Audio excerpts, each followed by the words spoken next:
Far beyond the familiar skylines and well-trodden paths of modern civilization, there exist places so extraordinary, so visually surreal and atmospherically charged, that they seem to belong to another planet entirely. These are the unreal places of our Earth, landscapes shaped by fire, ice, wind, and myth. Mountains that pierce the clouds with perfect symmetry, volcanoes that simmer with ancient breath, peaks draped in rainbows or wrapped in eternal mist. In this immersive journey, we travel to the edge of the possible, across 6 continents and through radically different climates, to explore the most breathtaking, otherworldly mountains on the planet. But before we continue, subscribe to the channel and like the video. Far down in the windswept latitudes of Patagonia, straddling the border between Argentina and Chile, Mount Fitzroy rises like a defiant blade of granite from the icebound plains and turquoise waters that define this remote, untouched realm. Its true name in the language of the native Tehuelche people is Cerro Chaltén, meaning smoking mountain, for the way clouds frequently wreath its summit as if it were a smoldering fire.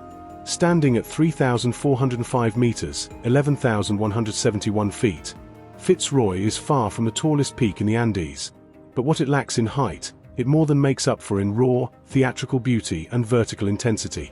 Its sheer granite faces and dagger-like spires are infamous among climbers for being some of the most difficult and technically demanding in the world, drawing elite mountaineers from every continent like moths to a frozen flame. Mount Fitzroy is part of the southern Patagonian icefield, the 3rd largest reserve of fresh water on Earth after Antarctica and Greenland. This vast glacier system feeds into turquoise glacial lakes such as Laguna de los Tres and Lago Viedma, forming mirrored pools that reflect the jagged skyline in haunting, cinematic perfection. The surreal interplay between light, ice, rock, and wind here creates an alien atmosphere. One moment golden sunbeams ignite the summit in flame, the next moment the entire massif vanishes behind a wall of storm clouds. The terrain surrounding Fitzroy is riddled with glacial moraines, alpine meadows strewn with wildflowers, and forests of southern beech where condors soar and guanacos roam. It's a place where time seems to dilate, untouched by the hand of modernity, where the only sounds are wind scraping across stone and the occasional thunderclap of an icefall. First sighted by European explorers in the 19th century, Fitzroy's international reputation as an alpine marvel grew exponentially after the iconic 1952 ascent by French alpinists Lionel Terrier and Guido Magnan. Their achievement is still regarded as one of the greatest feats of mountaineering in South America. Yet for many, it's not the climb but the view that makes Fitzroy unforgettable. Trekkers on the famous Laguna de los Tres trail approach the mountain slowly, the spires gradually rising over the skyline until, at last, they dominate everything, stark and magnetic against a sky that can shift from cerulean blue to leaden grey in a matter of minutes.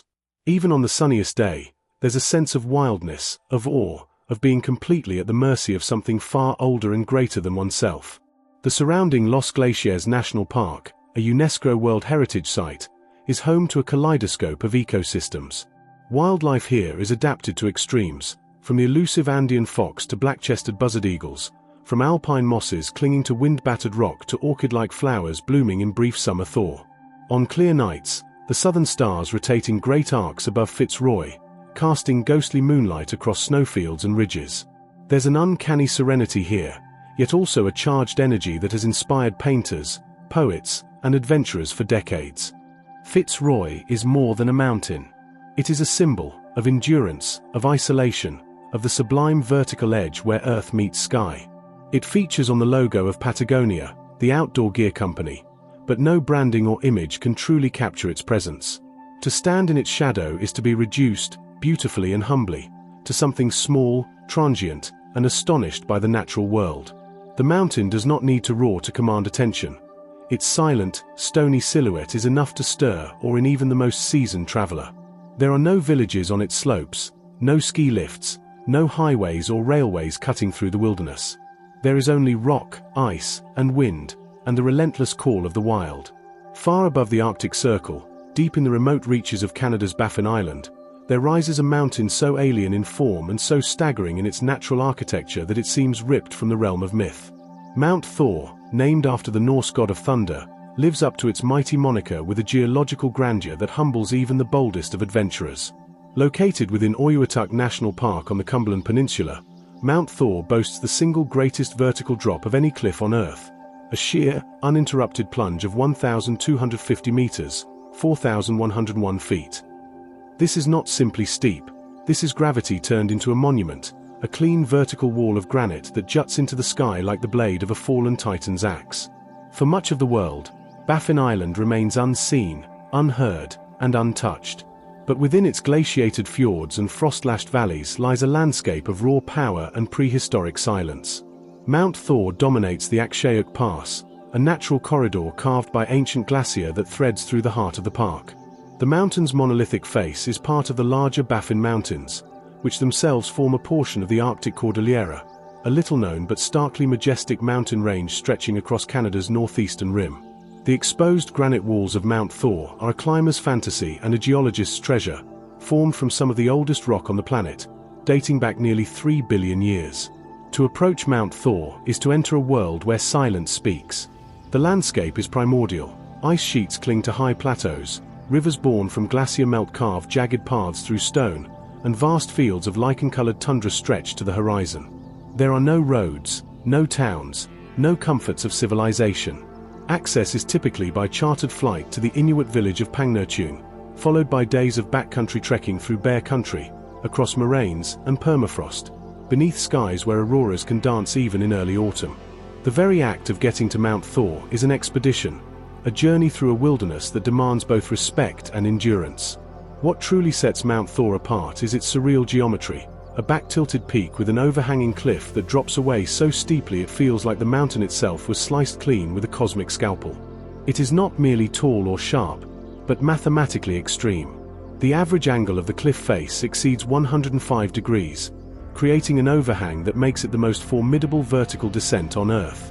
For base jumpers and rock climbers, it is a mecca, a place where physics and fear meet mid-air. But even for those who do not leap from cliffs or scale vertical walls, the visual impact is enough to instill awe. It's the kind of mountain that quiets conversation, that draws the eyes again and again as if the brain struggles to accept its reality. Despite its daunting face, the broader environment around Mount Thor is a sanctuary of Arctic biodiversity. Snow buntings flit through the air, Arctic hares dart between rocks, and if one is lucky, or cautious, the ghostly silhouette of a polar bear might appear on a distant ridge. The valley floors are adorned with mosses, dwarf willows, and brilliant purple. Saxifrage, Canada's official Arctic flower. During the brief summer window, the sun barely dips below the horizon, casting Mount Thor in a permanent golden hour glow that only amplifies its otherworldly stature. The mountain gleams with a mix of fire and ice, golden granite catching the light, while veins of snow cling to crevices like frozen rivers running uphill. The Inuktitut name for the area, Oyuatuk, means the land that never melts, and indeed, the region is frozen for much of the year. The name reflects not only the climate but the deeper spiritual geography of the land. To the Inuit who have traversed this harsh terrain for millennia, the mountains are more than just stone. They are sacred, alive with spirits, steeped in stories passed down through generations. And Mount Thor, with its godlike stature, seems to rise from these myths fully formed. It is no accident that it bears the name of a thunder deity. The echoes of falling ice, roaring wind, and cascading avalanches often fill the valleys like the booming voice of a celestial force. Unlike more touristic mountain destinations, Mount Thor is not surrounded by ski resorts or hiking lodges. There are no visitor centers perched on its shoulders, no paved paths leading to panoramic views. Everything here is earned, each step, each breath, each glimpse. And that's what makes it so otherworldly. It is not designed for human convenience, but rather endures in spite of human intrusion. It offers something far rarer than accessibility: authenticity. It is one of the few places on Earth where nature's immensity still reigns unchallenged, where scale and silence force reflection. Photographs of Mount Thor never quite prepare you for the reality. The scale is deceptive until you see a climber, a tiny speck halfway up the vertical drop, clinging to the face like a mote of dust on a cathedral wall. It is only then that the enormity becomes real. And yet, paradoxically, the mountain also communicates something intimate, a sense of deep time, of ancient stillness, of a world carved not for us but for the Earth itself. It is as though you are witnessing a different planet, or an older version of this one, untouched by industry or noise or haste. To stand before Mount Thor is to understand something fundamental about beauty, that it does not need to be soft or comforting to be profound. Sometimes beauty is harsh, sharp, even frightening. It comes in the form of 1,200-meter drops, of freezing wind across desolate granite, of a silence that swallows every word. Mount Thor is not for everyone, but for those who seek it, it is unforgettable, a frozen monolith that watches the world from the edge of the sky.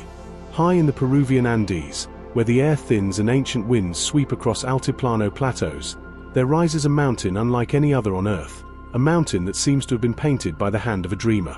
Vinicunca, also known as Rainbow Mountain or Montana de Siete Colors, Mountain of Seven Colors, is not merely a geological wonder but a spiritual, almost psychedelic vision brought to life in stone.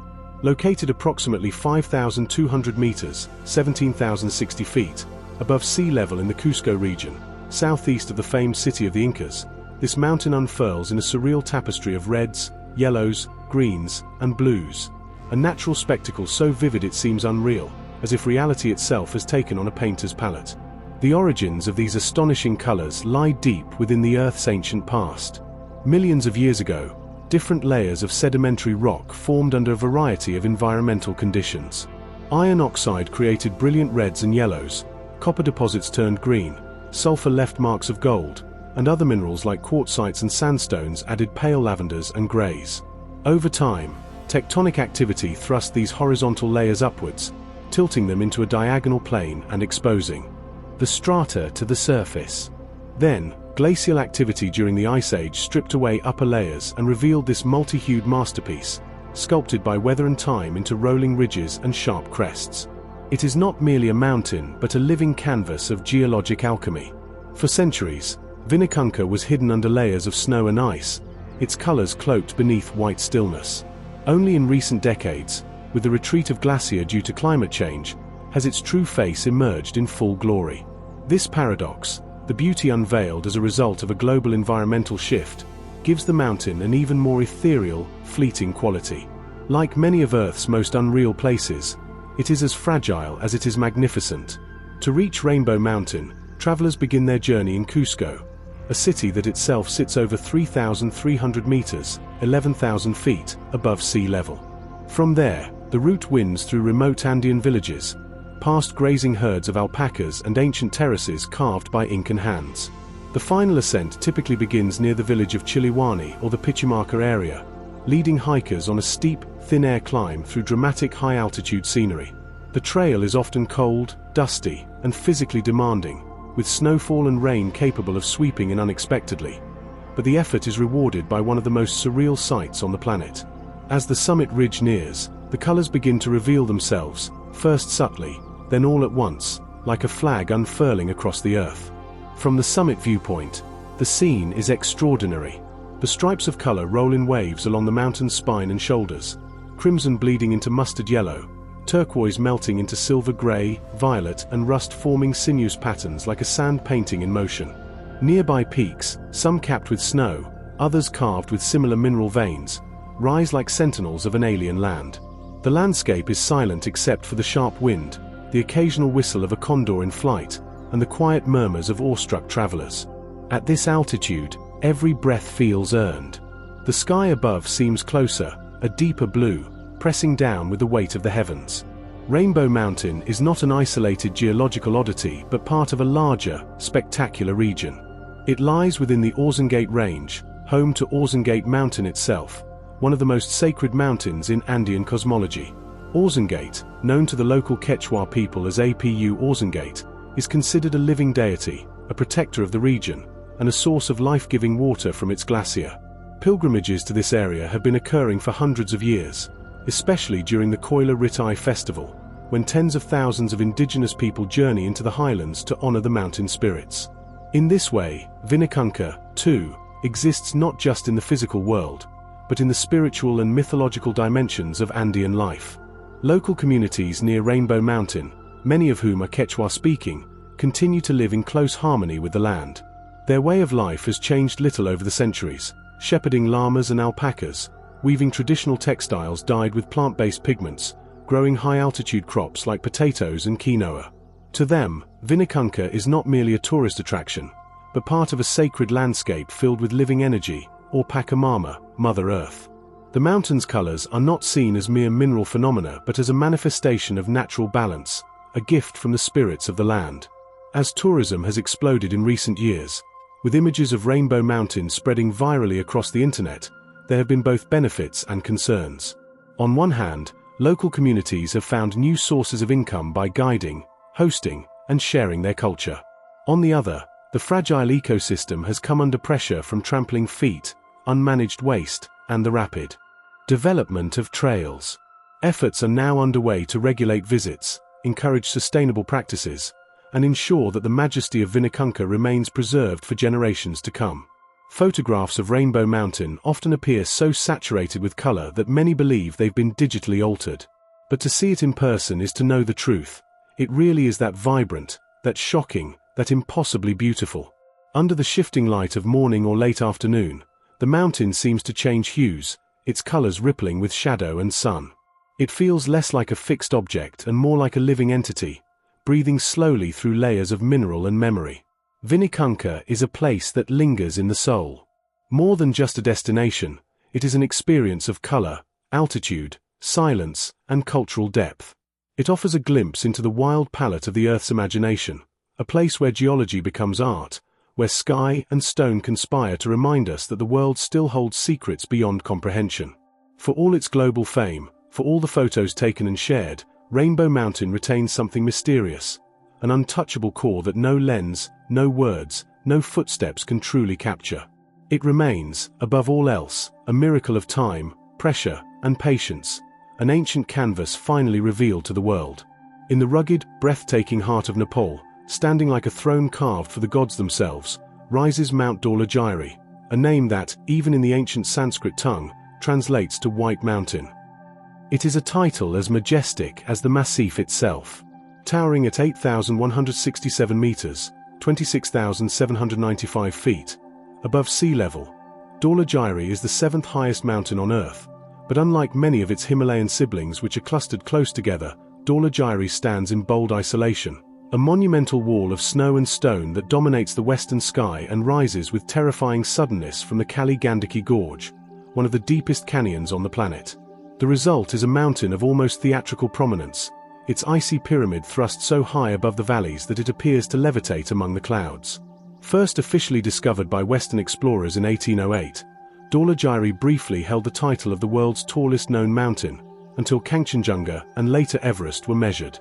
Yet height alone cannot capture the power of this mountain's presence. Its south and west faces are among the most fearsome and dramatic anywhere in the world. Immense, vertical walls of avalanche-prone ice, serrated ridges, and fluted snowfields that shimmer like silver armor under the high Himalayan sun. The mountain is the crown jewel of the Dhaulagiri range, which itself extends like a frozen dragon's spine across the north-central frontier of Nepal. One of the most fascinating geographical aspects of Dhaulagiri is the sheer elevation gain from base to summit. The mountain rises an astonishing 7,000 meters, over 23,000 feet, above the valley floor of the Kali Gandaki River in less than 30 kilometers of horizontal distance, making it one of the steepest vertical ascents on the planet. Nowhere else does the Earth lift so much skyward so quickly, and in the deep gorge below, the contrast is surreal. Banana trees and rice paddies grow in the subtropical warmth while, high above, eternal glacier grind and storm clouds gather around a crystalline summit forever cloaked in snow. Mount Dhaulagiri was first successfully summited in 1960 by a Swiss-Austrian-Nepali team, a feat that was then on the outer edge of human capability. They tackled the northeast ridge, still the most commonly used route today, which is no less dangerous despite its familiarity. The mountain is known for extreme weather conditions, frequent avalanches, and notoriously unpredictable winds. Despite being one of the 8,000-meter peaks, it is less climbed than many others due to its remoteness and brutal technical demands. Dhaulagiri is not merely a challenge of altitude but of raw, elemental survival. The route to Dhaulagiri, whether one seeks its summit or merely its awe-inspiring proximity, takes trekkers through some of the most untouched and unspoiled landscapes in Nepal. The Dhaulagiri Circuit Trek, for instance, is one of the most challenging and remote treks in the country, traversing glacier-covered passes, high-altitude alpine meadows, and quiet villages that cling to the mountainsides with a kind of spiritual resilience. Trekkers pass through Megar and Gurung settlements, where Tibetan Buddhism and ancient animistic traditions interweave in daily life. Prayer flags flutter from rooftops, and mani walls, inscribed with sacred mantras, line the trails like echoes from centuries past. Above the tree line, the landscape shifts dramatically. Ice and silence dominate. Trekkers cross the French Pass, 5,360 meters, and Dampus Pass, 5,240 meters, entering the secluded Hidden Valley, a high-altitude desert plateau that is as stark as it is surreal. From this vantage, Dhaulagiri looms like a white god, rising with impossible authority over a shattered world of rock and ice. The valley is said to have served as a refuge for Tibetan monks and outlaws during times of turmoil, a secret sanctuary hidden in the shadow of a celestial fortress. Geologically, Dhaulagiri and the surrounding Annapurna region offer insight into the raw forces shaping the Himalayas. Here, the Indian tectonic plate is still driving northward, crashing into the Eurasian plate and thrusting the crust skyward in fits of unimaginable violence. Dhaulagiri's icy shoulders are a monument to this tectonic battle, frozen mid-eruption, their jagged contours sculpted by glacial erosion and seismic heaving. The glacier that crown the peak are receding, slowly, almost imperceptibly, but the threat of icefall and Sirak collapse remains ever present for climbers who dare ascend the higher ridges. Yet, despite the mountain's harshness, there is profound beauty in its every angle. At dawn, its east face glows a soft rose, the snows blushing beneath the first light. At midday, its summit pierces a sapphire sky, like the tip of a blade cutting through the firmament. At dusk, clouds swarm its peak like phantoms, and the wind carries a soundless hymn through the valleys below. From the village of Marfa or the heights of Poon Hill, the silhouette of Dhaulagiri commands the horizon, a beacon of purity, of peril, and of the vast unknowable. Culturally, Dhaulagiri holds significance not in grand myth like Everest or Kailash, but in quieter, more localized reverence. Among the highland peoples of the region, the mountain is considered an Apu, a spirit deity that watches over the land. Its presence is respected, sometimes feared, and always acknowledged in prayer. Offerings are made before expeditions, and yaks are blessed at the base camps before entering the higher slopes.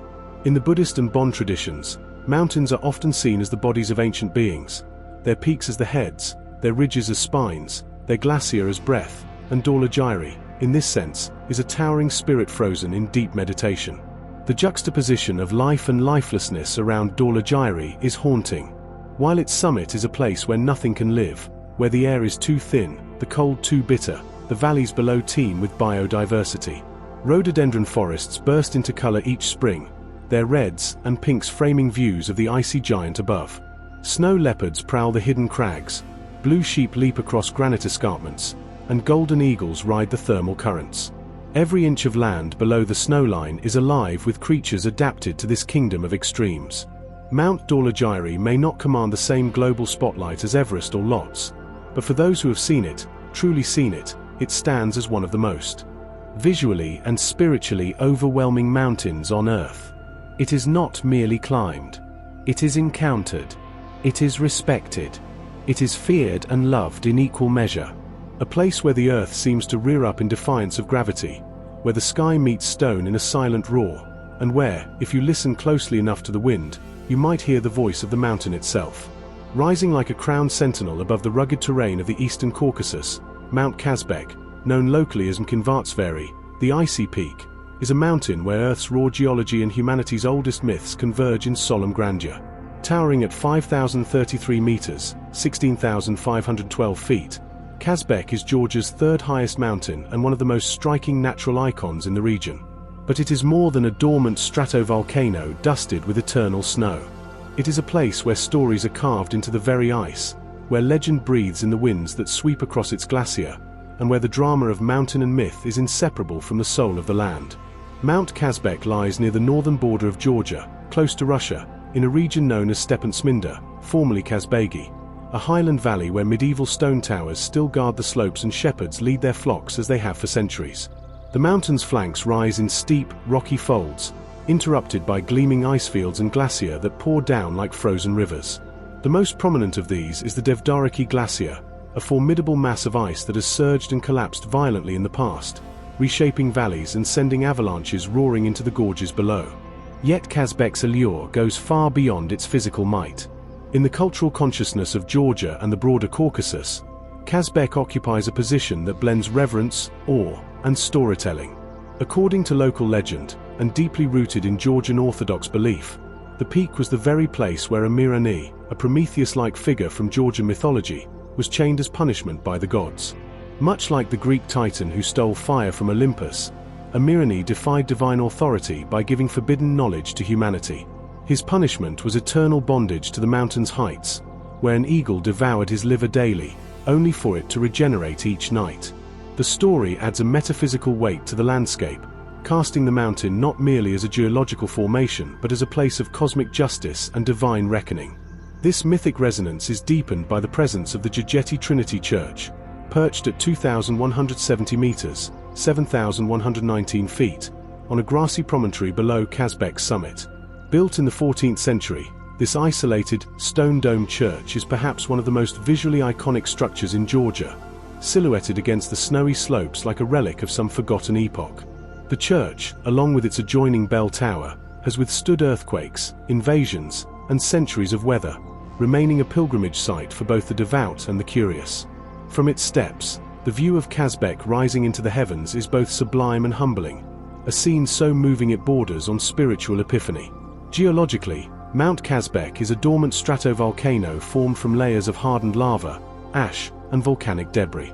Its last known eruption occurred sometime in the distant past, perhaps thousands of years ago, but it still retains geothermal activity beneath its surface.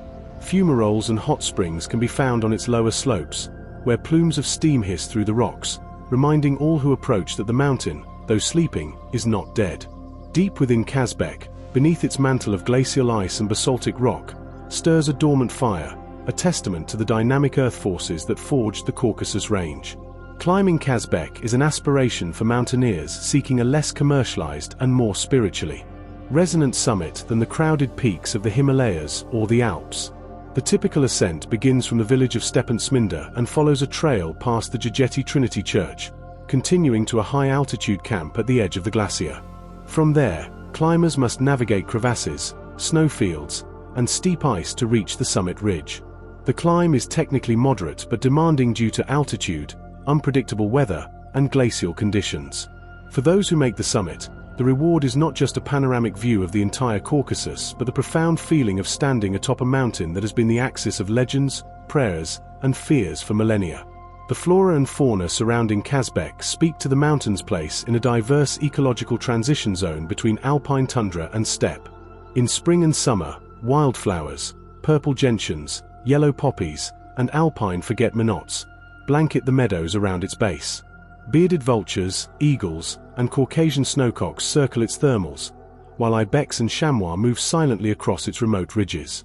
And hidden among the folds of the landscape are secretive monasteries, stone towers from the age of kings and khans, and petroglyphs etched into rock, speaking to a long human history woven into the fabric of the mountain. Kazbek's cultural gravity extends into the literary and artistic realms of Georgia and Russia alike. The great Russian poet Mikhail Lermontov immortalized the mountain in his writings, casting it as a symbol of nature's indifference and the sublime terror of untamed wilderness. Painters have attempted to capture its moods, the way the clouds wrap around its summit like silk, the golden light of dawn bleeding across its flanks, or the foreboding storms that gather in mere minutes, swallowing the peak in ghost-like vapor. But no canvas, no photograph, no poem can fully capture what Kazbek is. It is not only a physical mass, it is a mythic entity, a character in the eternal drama between human aspiration and natural majesty. Today, as Georgia continues to embrace its role as a bridge between East and West, modernity and tradition, Mount Kazbek remains a fixed point in a rapidly changing landscape. Its presence is a constant, unmoved by time, untouched by politics, unbent by weather. Whether seen in the pink light of morning, standing aloof above swirling clouds, or veiled in a shroud of snow, Kazbek carries the weight of centuries with the quiet dignity of something more than mountain, a monument to the sacred, the sublime, and the enduring mystery of the earth. Nestled deep within the North Cascades of Washington state, Mount Shuksan rises with an elegance so precise, so geometrically sublime, that it almost seems as though it was carved by divine symmetry. This glacially adorned peak, standing at 2,783 meters, 9,131 feet, is not the tallest in the Cascades. That title belongs to nearby Mount Rainier, but many argue that it is the most beautiful. Often referred to as the most photographed mountain in North America, Mount Shuksan is the embodiment of alpine perfection. A sharply etched summit, flowing glacier cascading down all sides, and mirror-like lakes below that reflect every curve and angle with surreal clarity. What makes Shuksan so visually arresting is not merely its form, but the way it occupies and defines its surroundings.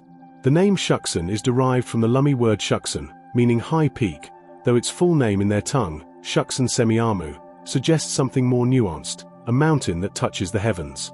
And it is not difficult to understand why the native peoples of the Pacific Northwest held the peak in such esteem. Shuksan commands its corner of the range with a solemn grandeur, its summit often ringed in a halo of mist or gleaming in the light of dawn like a polished jewel of ice. Geologically, Mount Shuksan is a study in ancient complexity. The peak is composed primarily of metamorphic rock known as Shuksan greenschist, a remnant of oceanic crust that was thrust skyward during the tectonic collisions that built the North Cascades. Unlike volcanic peaks like Rainier or Mount St. Helens, Shuksan is not the product of explosive eruptions but of patient uplift and glacial carving. Its flanks are draped with multiple glacier, most notably the massive sulfide glacier that flows down from its southern slopes in a labyrinth of crevasses and seracs. These glacier have sculpted the mountain into its famous form: steep, serrated ridges, jagged spires, and a summit pyramid that rises like a white flame above the surrounding wilderness. Perhaps the most iconic view of Shuksan is from Picture Lake, a small body of water located just off the Mount Baker Highway. On a calm day, the lake reflects the mountain so perfectly that it creates a double image, reality and reflection merging into a single, breathtaking tableau. The juxtaposition of wildflower meadows in the foreground, the glacier-crowned mountain in the background, and the glassy water in between has made this one of the most photographed natural scenes in all of North America. Yet no photo, no matter how skillful, can fully replicate the stillness, the air, the scent of pine, or the slow rustle of wind through hemlock that define the real experience of standing there. Shuksan is not just a vista, it is a climber's dream and challenge. There are multiple routes to its summit, with the sulfide glacier route being the most commonly attempted. While not technically extreme, the ascent requires navigation across glacial terrain, crevasse hazards, and a final scramble up the icy summit pyramid. For more seasoned alpinists, the mountain offers sharper routes: the Fisher Chimneys, the North Face, the Price Glacier, all known for their demanding conditions and dramatic exposure. Each climb, no matter how direct or circuitous, ends in one of the most spectacular summit panoramas in the Cascades, with sweeping views of Mount Baker, the Pickett Range, and the seemingly endless ridgelines that define this northern wilderness. Ecologically, the region around Mount Shuksan is part of the Mount Baker Snoqualmie National Forest and lies within the boundaries of the North Cascades National Park Complex, an area renowned for its biological richness and diverse microclimates. Lower slopes are covered in dense forests of Douglas fir, western hemlock, and red cedar, while higher elevations are home to alpine heathers, huckleberries, and lichen-covered granite. In the spring and summer, marmots whistle from boulder fields, mountain goats trace narrow ridges, and black bears forage in wildflower-draped meadows. In winter, snow cloaks the landscape in deep silence, and the entire region transforms into a remote, white kingdom accessible only by the most intrepid. Mount Shuksan's beauty also lies in its accessibility, not in the sense of ease, but in its visibility. While many of the world's most stunning peaks are hidden in remote or high-altitude zones requiring weeks of travel, Shuksan can be seen by anyone willing to drive a few hours from Seattle or Vancouver. The Mount Baker Highway brings travelers within striking distance of the peak, and even short hikes yield vantage points that feel like they belong in the pages of a high-altitude expedition journal. Yet despite this, the mountain retains its aura of wildness and remoteness. There are no trams or luxury lodges here, no railways climbing to observation decks. Shuksan exists on its own terms, rugged, sublime, untamed. For indigenous peoples of the region, including the Lummi, Nooksack, and Skagit tribes, the mountain holds deep spiritual meaning. Though less globally iconic than some other sacred peaks, Shuksan is part of a living landscape of reverence and respect, a place tied to seasonal migrations, ancestral stories, and traditional knowledge systems. The mountain's glacier, streams, and forests are not simply scenic features, but vital lifelines, sources of fish, game, water, and continuity. And there is something deeply introspective about Shuksan, an almost meditative quality. The way its glacier flows so slowly, imperceptibly, sculpting valleys and shaping time. The way clouds gather around its summit like silent prayers. The way its reflection flickers in alpine lakes, never quite still, as though the mountain resists being fully captured. It is a place that invites contemplation, not just of nature's beauty, but of one's place within it.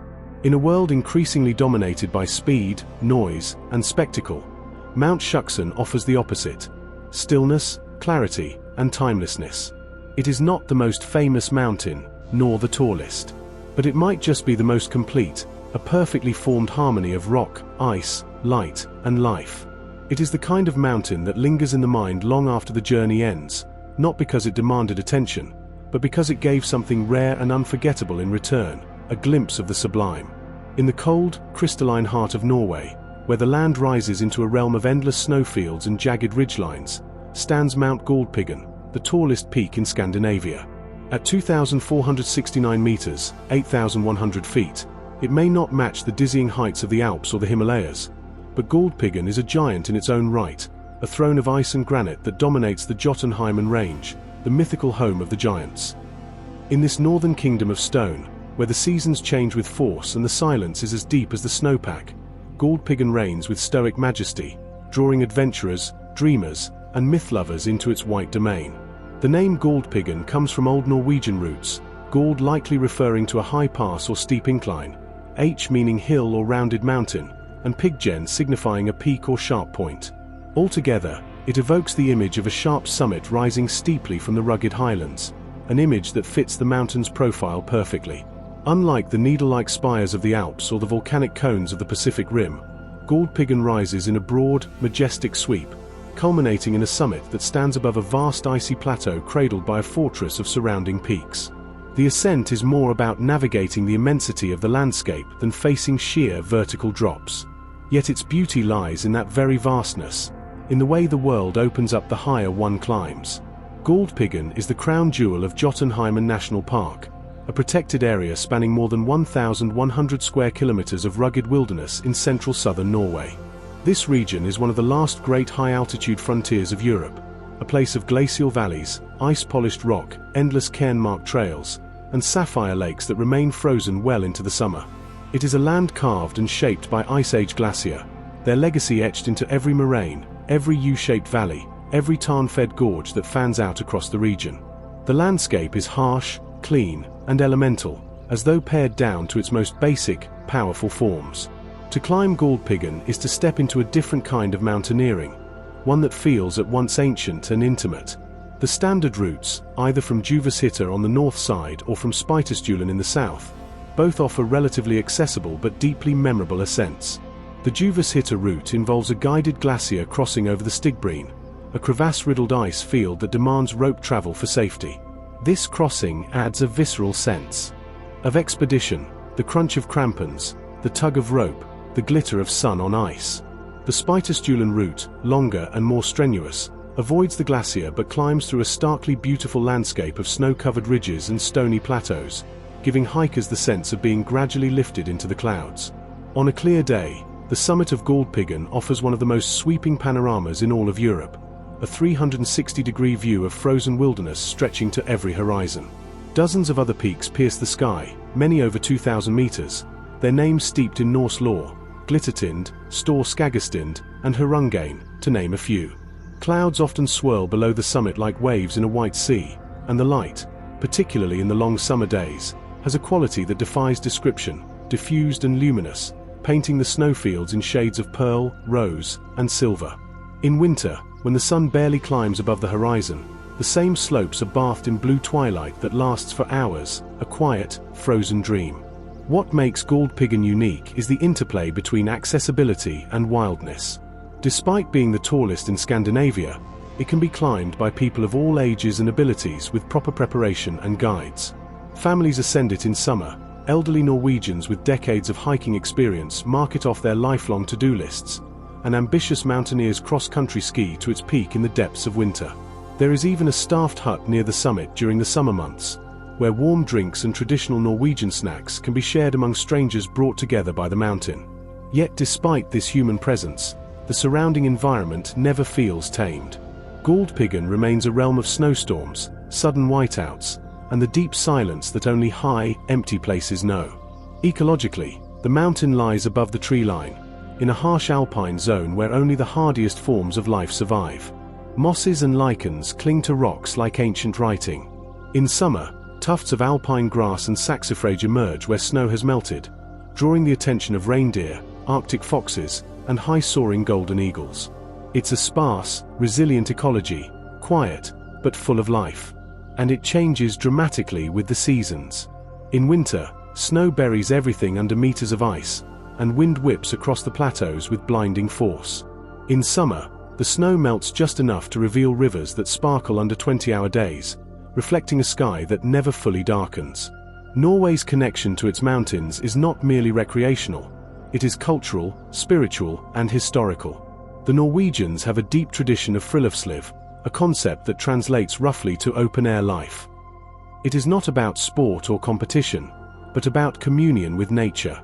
Galdhøpiggen is a sacred peak in that tradition, not sacred in the religious sense, but in the way that something ancient, immense, and enduring commands respect.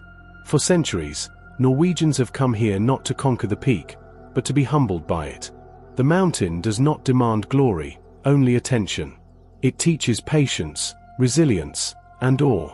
For poets, painters, and writers, from Henrik Ibsen to Knut Hamsun, the mountains of Norway, and Galdhøpiggen in particular, have served as a canvas on which the deepest questions of solitude, existence, and beauty have been explored. The starkness of this landscape, its refusal to be anything but itself, becomes a mirror for the soul. And for travelers from far afield, the experience of standing on Scandinavia's rooftop is not just a physical achievement. It's a rite of passage, a moment of elemental clarity in an increasingly fragmented world. In Galdhøpiggen, the north finds its voice, not in thunder or eruption, but in whispering winds, crunching snow, and the endless slow breath of the ice. It is a peak that does not scream for attention, but which offers, to those who listen, something far more valuable, a glimpse of eternity, carved in frost and stone. In the lush, tropical heart of Bali, a land of intricate temples, vibrant rice terraces, and spiritual mysticism, rises Mount Beta, a living volcano whose breath still stirs the island's dawn skies with wisps of smoke and ash. Though modest in height at just 1,717 meters, 5,633 feet, Beta's presence is anything but small. It sits at the center of a vast, ancient caldera, a colossal crater left behind by one of the most violent eruptions in Balinese prehistory, and within that basin, it shares space with an enormous crescent-shaped lake, Danau Beta, shimmering beneath its flanks. Together, the mountain and its lake form one of the most visually surreal and spiritually resonant landscapes in Indonesia, a place where fire and water, creation and destruction, have danced together for millennia. Mount Beta is one of Indonesia's most active volcanoes, its history etched in layers of blackened lava and steaming fissures. It has erupted more than 24 times in the last 2 centuries, the most devastating occurring in 1917 when lava flows consumed entire villages, including parts of the town of Beta itself. Miraculously, the island's most sacred temple, Pura Uluwatu Thanu Beta, was left untouched, a stroke of divine fortune that only deepened the mountain's spiritual significance in Balinese Hinduism.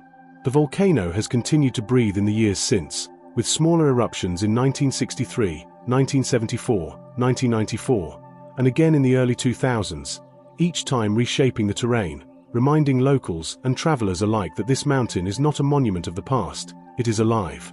What makes Mount Beta especially unique is the double caldera in which it sits. The larger, outer caldera was formed roughly 29,000 years ago during a cataclysmic eruption, one of the most powerful in the region's history, and spans 10 kilometers in diameter. Within this vast depression lies the smaller, newer cone of Mount Beta itself, surrounded by black lava fields that ripple across the land like frozen waves. On one side of the caldera lies Lake Beta, the largest lake in Bali, its waters filling the crater like a mirror reflecting the sky.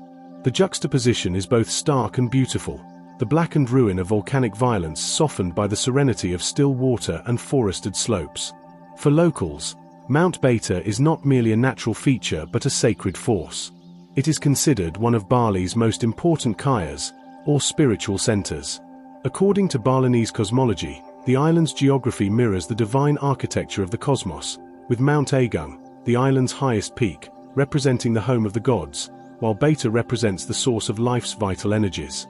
The goddess Dewi Thanu, protector of waters and fertility, is believed to reside in Lake Beta, and offerings are regularly made along its shores and at the revered Pura Ulan Thanu Beta temple complex.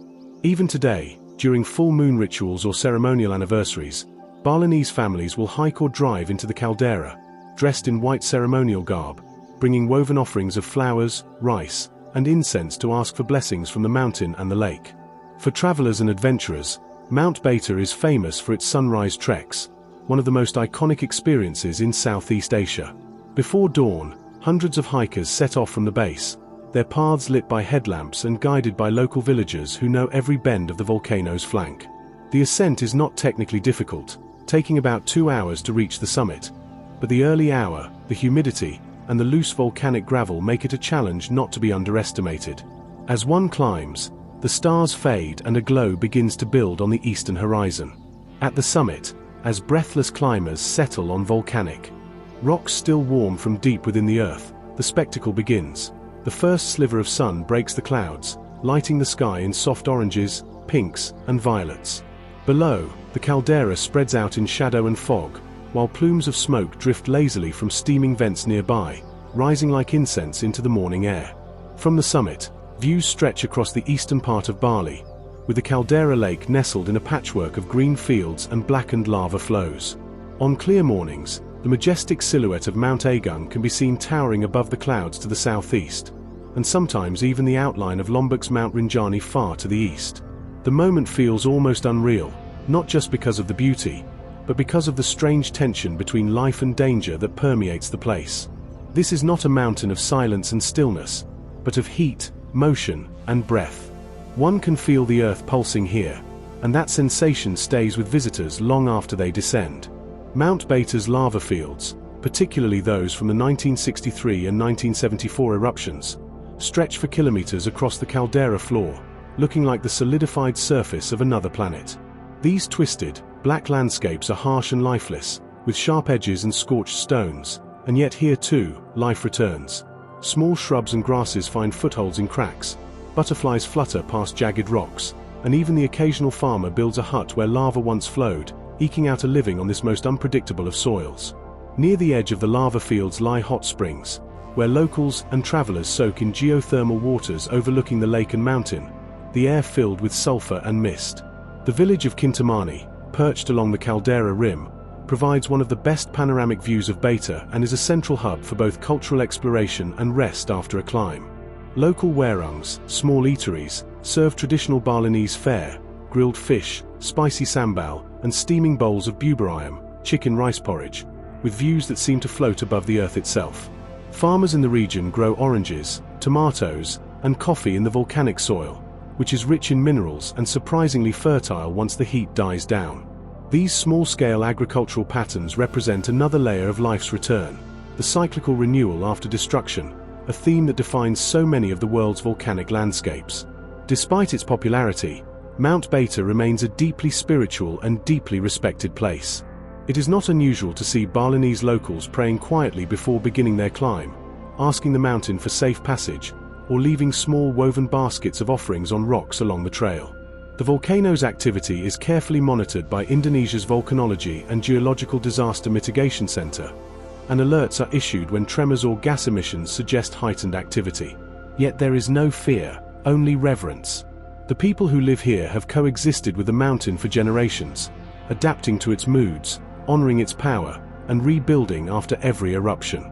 In a land already bursting with sacred mountains, hidden temples, and emerald rice paddies, Mount Beta stands out as a place where the Earth's inner fire meets the sky's first light.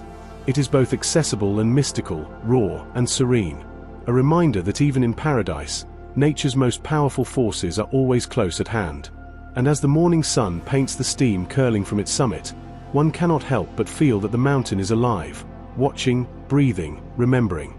Shrouded in mist and mystery, rising above tangled jungle and forgotten ridgelines in the heart of Papua New Guinea's highlands, Mount Wilhelm reigns as the tallest peak in all of Oceania.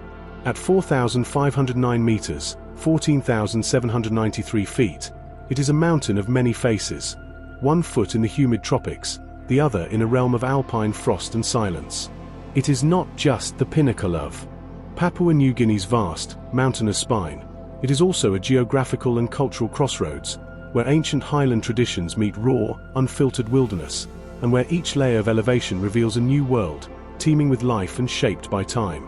Mount Wilhelm is part of the Bismarck Range, a formidable chain of peaks and ridges that cuts across the eastern half of the island like a weather-beaten fortress.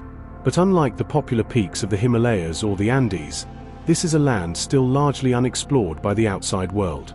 The region's remoteness and the density of rainforest have preserved not only unique ecosystems, but also some of the oldest continuous cultures on Earth. Mount Wilhelm is not merely a mountain in the physical sense. It's a cultural beacon, a natural sanctuary, and a window into one of the most ecologically and anthropologically significant landscapes on the planet. The climb to Mount Wilhelm's summit is an extraordinary journey through changing biospheres and microclimates, a vertical expedition that feels like walking through evolutionary history.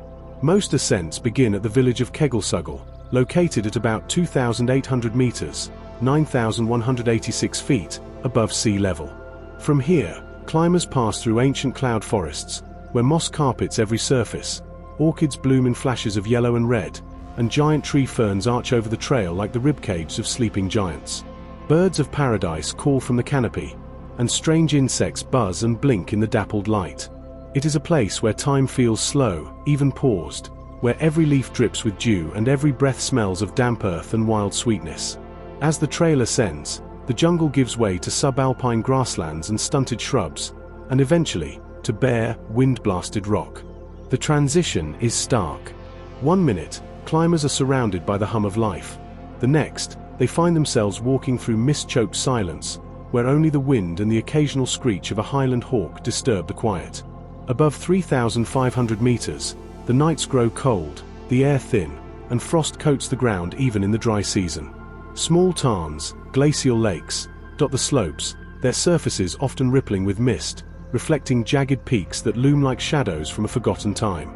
The final push to the summit is a scramble over sharp granite ridges, often in the darkness before dawn. Hikers leave their base camp, typically at Piunde Lake, around midnight, guided by headlamps and local guides whose knowledge of the terrain is irreplaceable.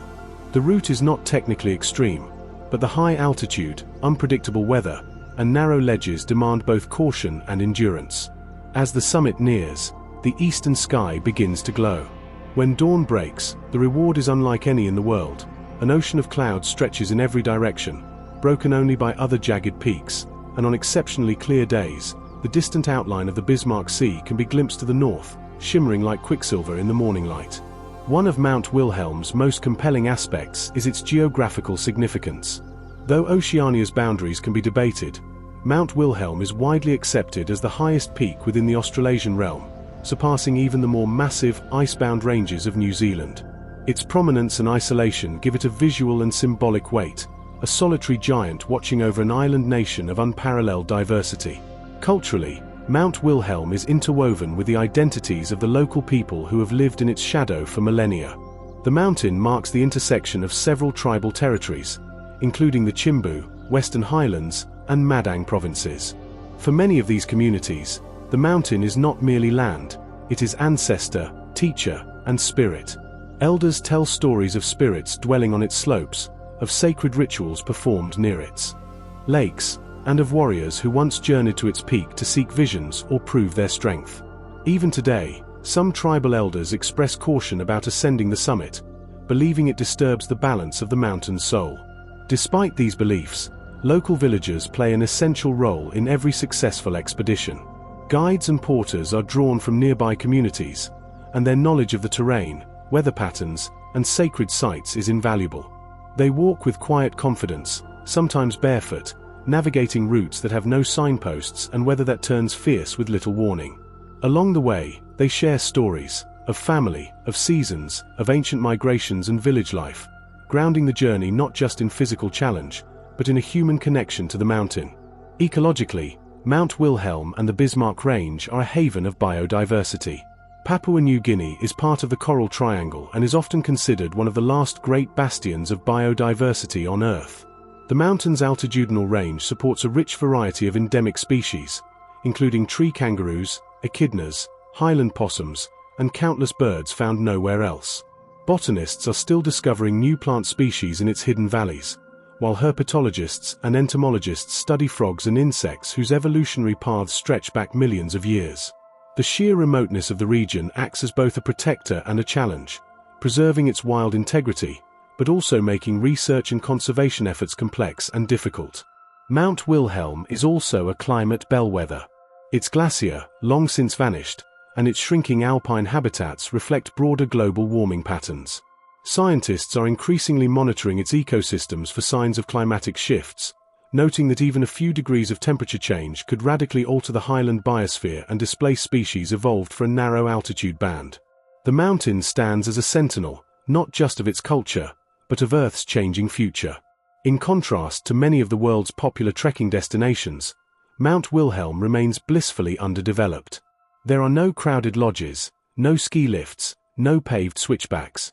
Infrastructure is minimal: wooden huts, village guest houses, cooking fires, and the experience is richer for it. Visitors don't just climb a mountain, they enter a living world, one where ancient stories and scientific curiosity walk hand in hand. Where cloud forests whisper their secrets, and each step upward is a step deeper into the island's heart. To stand atop Mount Wilhelm is to feel the raw pulse of Papua New Guinea, to gaze out not just across a landscape, but across time. The summit is not simply a point on a map, it is a convergence of spirit and stone, of old growth and sky, of people and place. Here, in the thin air above the jungle, one sees not just a peak, but a living monument to the resilience of land, life, and tradition. Rising above the eastern shores of Sicily like a sleeping god, Mount Etna is at once beautiful and terrifying, a living, breathing colossus whose moods shape the landscape, the weather, and even the identity of the people who dwell in its shadow. At roughly 3,329 meters, 10,922 feet, although its height fluctuates constantly due to eruptive activity, Etna is the tallest volcano in Europe and one of the most active on the planet. It is a place where fire and snow coexist, where ancient myth and modern science converge, and where every tremor and plume of ash reminds us that the Earth itself is still very much alive. Mount Etna dominates the skyline of Sicily's eastern coast, a perpetual presence that looms over cities, orchards, vineyards, and ancient ruins. It has been erupting for over 500,000 years, forming layer upon layer of hardened lava, ash, and cinder cones.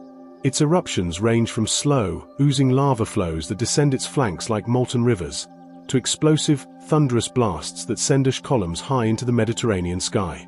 It is not uncommon to see smoke rising from its summit craters, even on calm, clear days, a soft, ghostly exhalation that hints at the furnace below.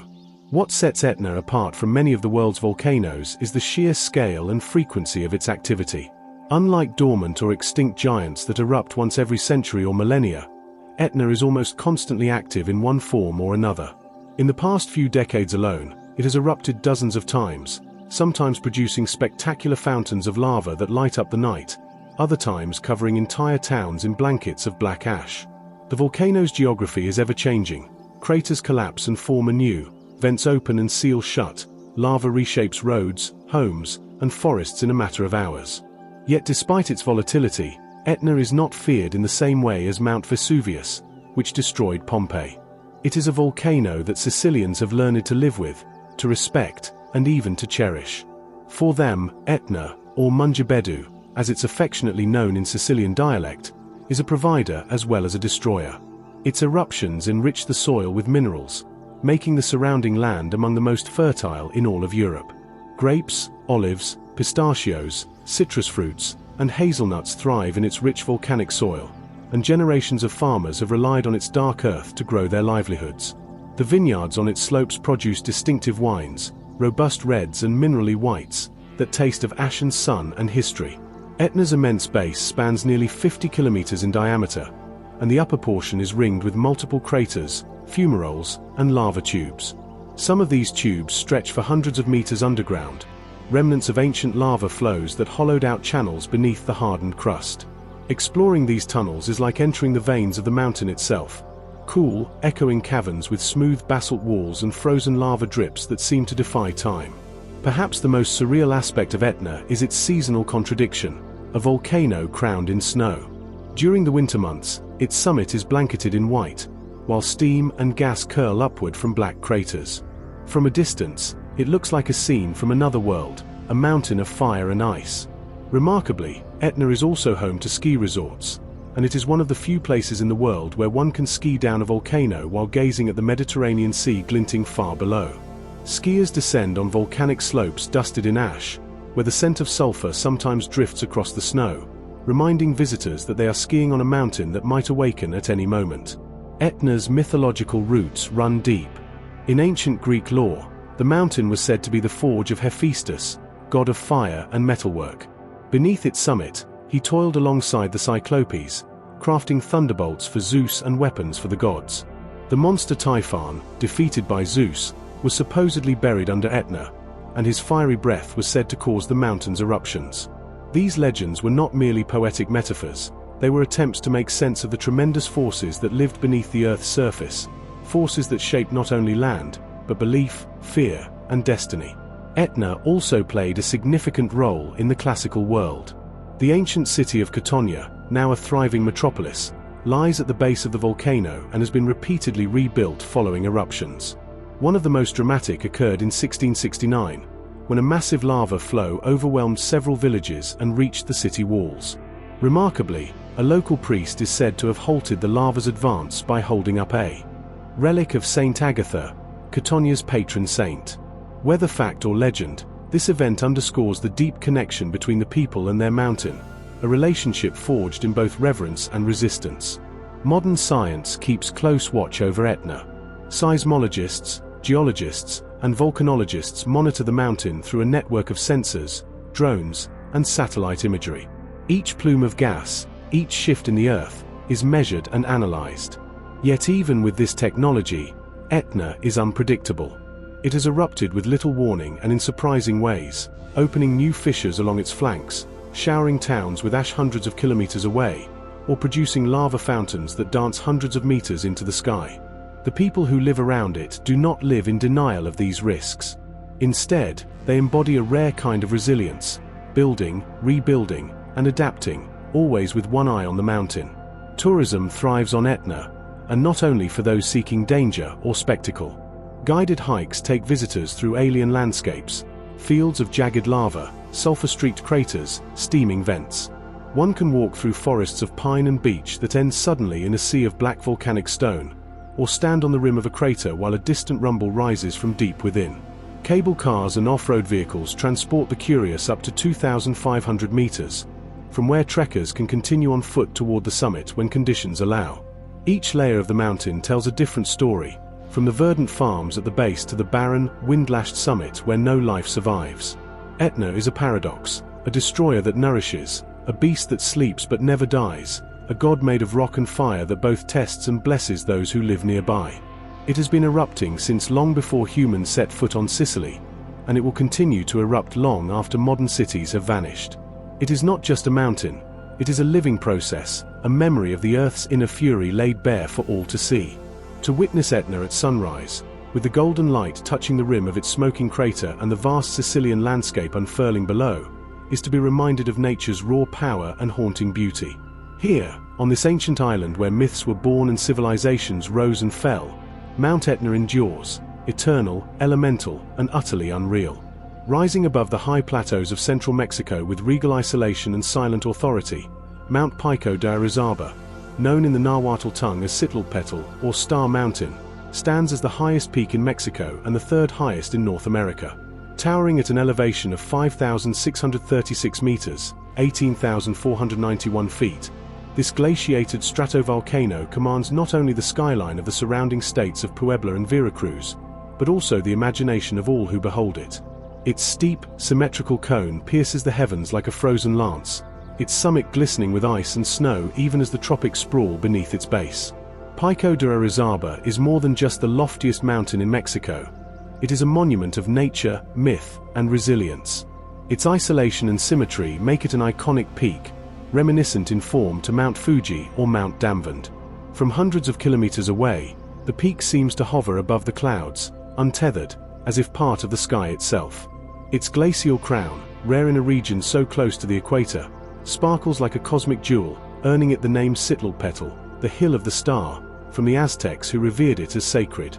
This volcano, though currently dormant, is by no means extinct. It has a storied eruptive history, with the last significant eruption occurring in the 19th century. Its lava flows and pyroclastic deposits are etched into the surrounding landscapes, and fumarolic activity is still observed near the summit. The mountain's geological profile is typical of stratovolcanoes, built from alternating layers of lava, ash, and volcanic rock, resulting in a steep and rugged profile. Despite its relative dormancy, scientists monitor Orizaba closely, for beneath its icy facade lies a deep, ancient furnace that has shaped the region for millennia.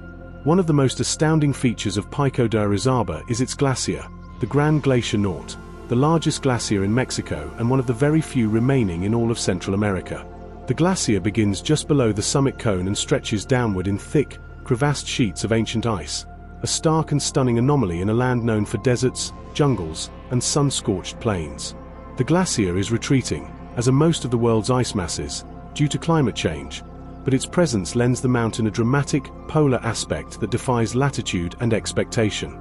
Climbing through its icy passageways feels less like Mexico and more like a trek through the high Himalayas. Ascending Pico de Orizaba is no small feat, although technically considered a non-technical climb via the most popular route, the Jamapa Glacier route from the north. The mountain demands both physical strength and high-altitude endurance. Climbers typically acclimatize in the highland towns of Tlaquechuca or Sayud Surden, picturesque settlements surrounded by volcanic soil and ancient colonial churches. From there, rugged 4x4 vehicles carry climbers up to Piedra Grande Hut, a basic stone refuge perched at over 4,200 meters. From this windswept outpost, climbers begin their summit bid in the pre-dawn hours, navigating a challenging mix of rocky terrain, scree, and glacial slopes. The climb is gradual at first, crossing barren alpine plains where tufts of high-altitude grass tremble in the cold breeze. Then, as the glacier approaches, the landscape shifts, all sound is absorbed in the ice. The crunch of crampons, the rasp of breath, the muted clink of ice axes are the only companions.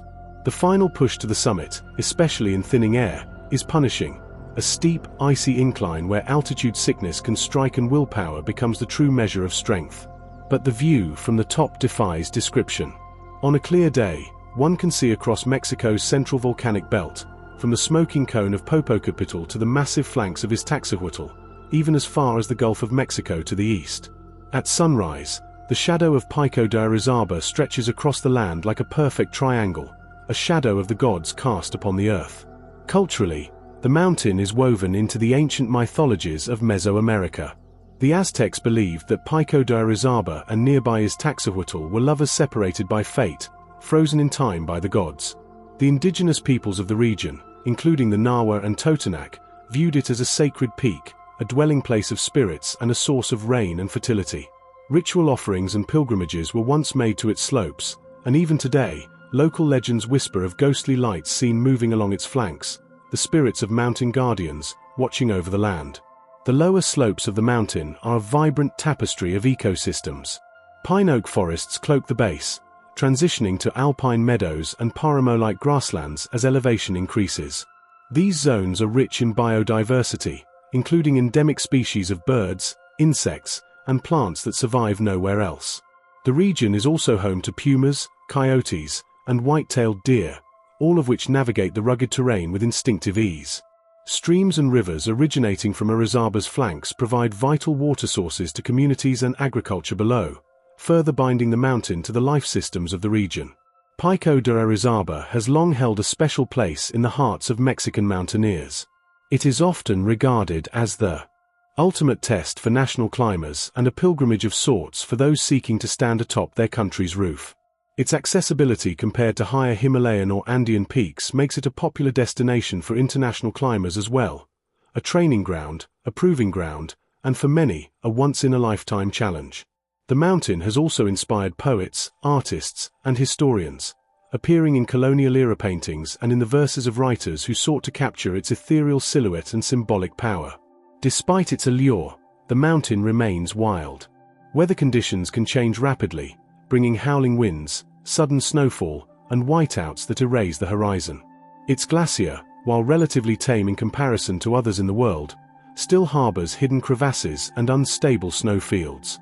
Accidents are rare but not unheard of, and every climber who ascends Sitlalpetl must do so with deep respect for the forces of nature, for the mountain's spiritual history, and for the thin margin between success and danger at these heights.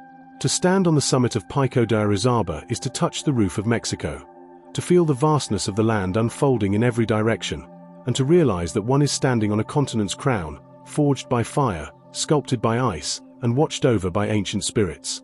It is not just the highest peak of a nation, it is one of its oldest stories, told again and again in wind and stone and starlight.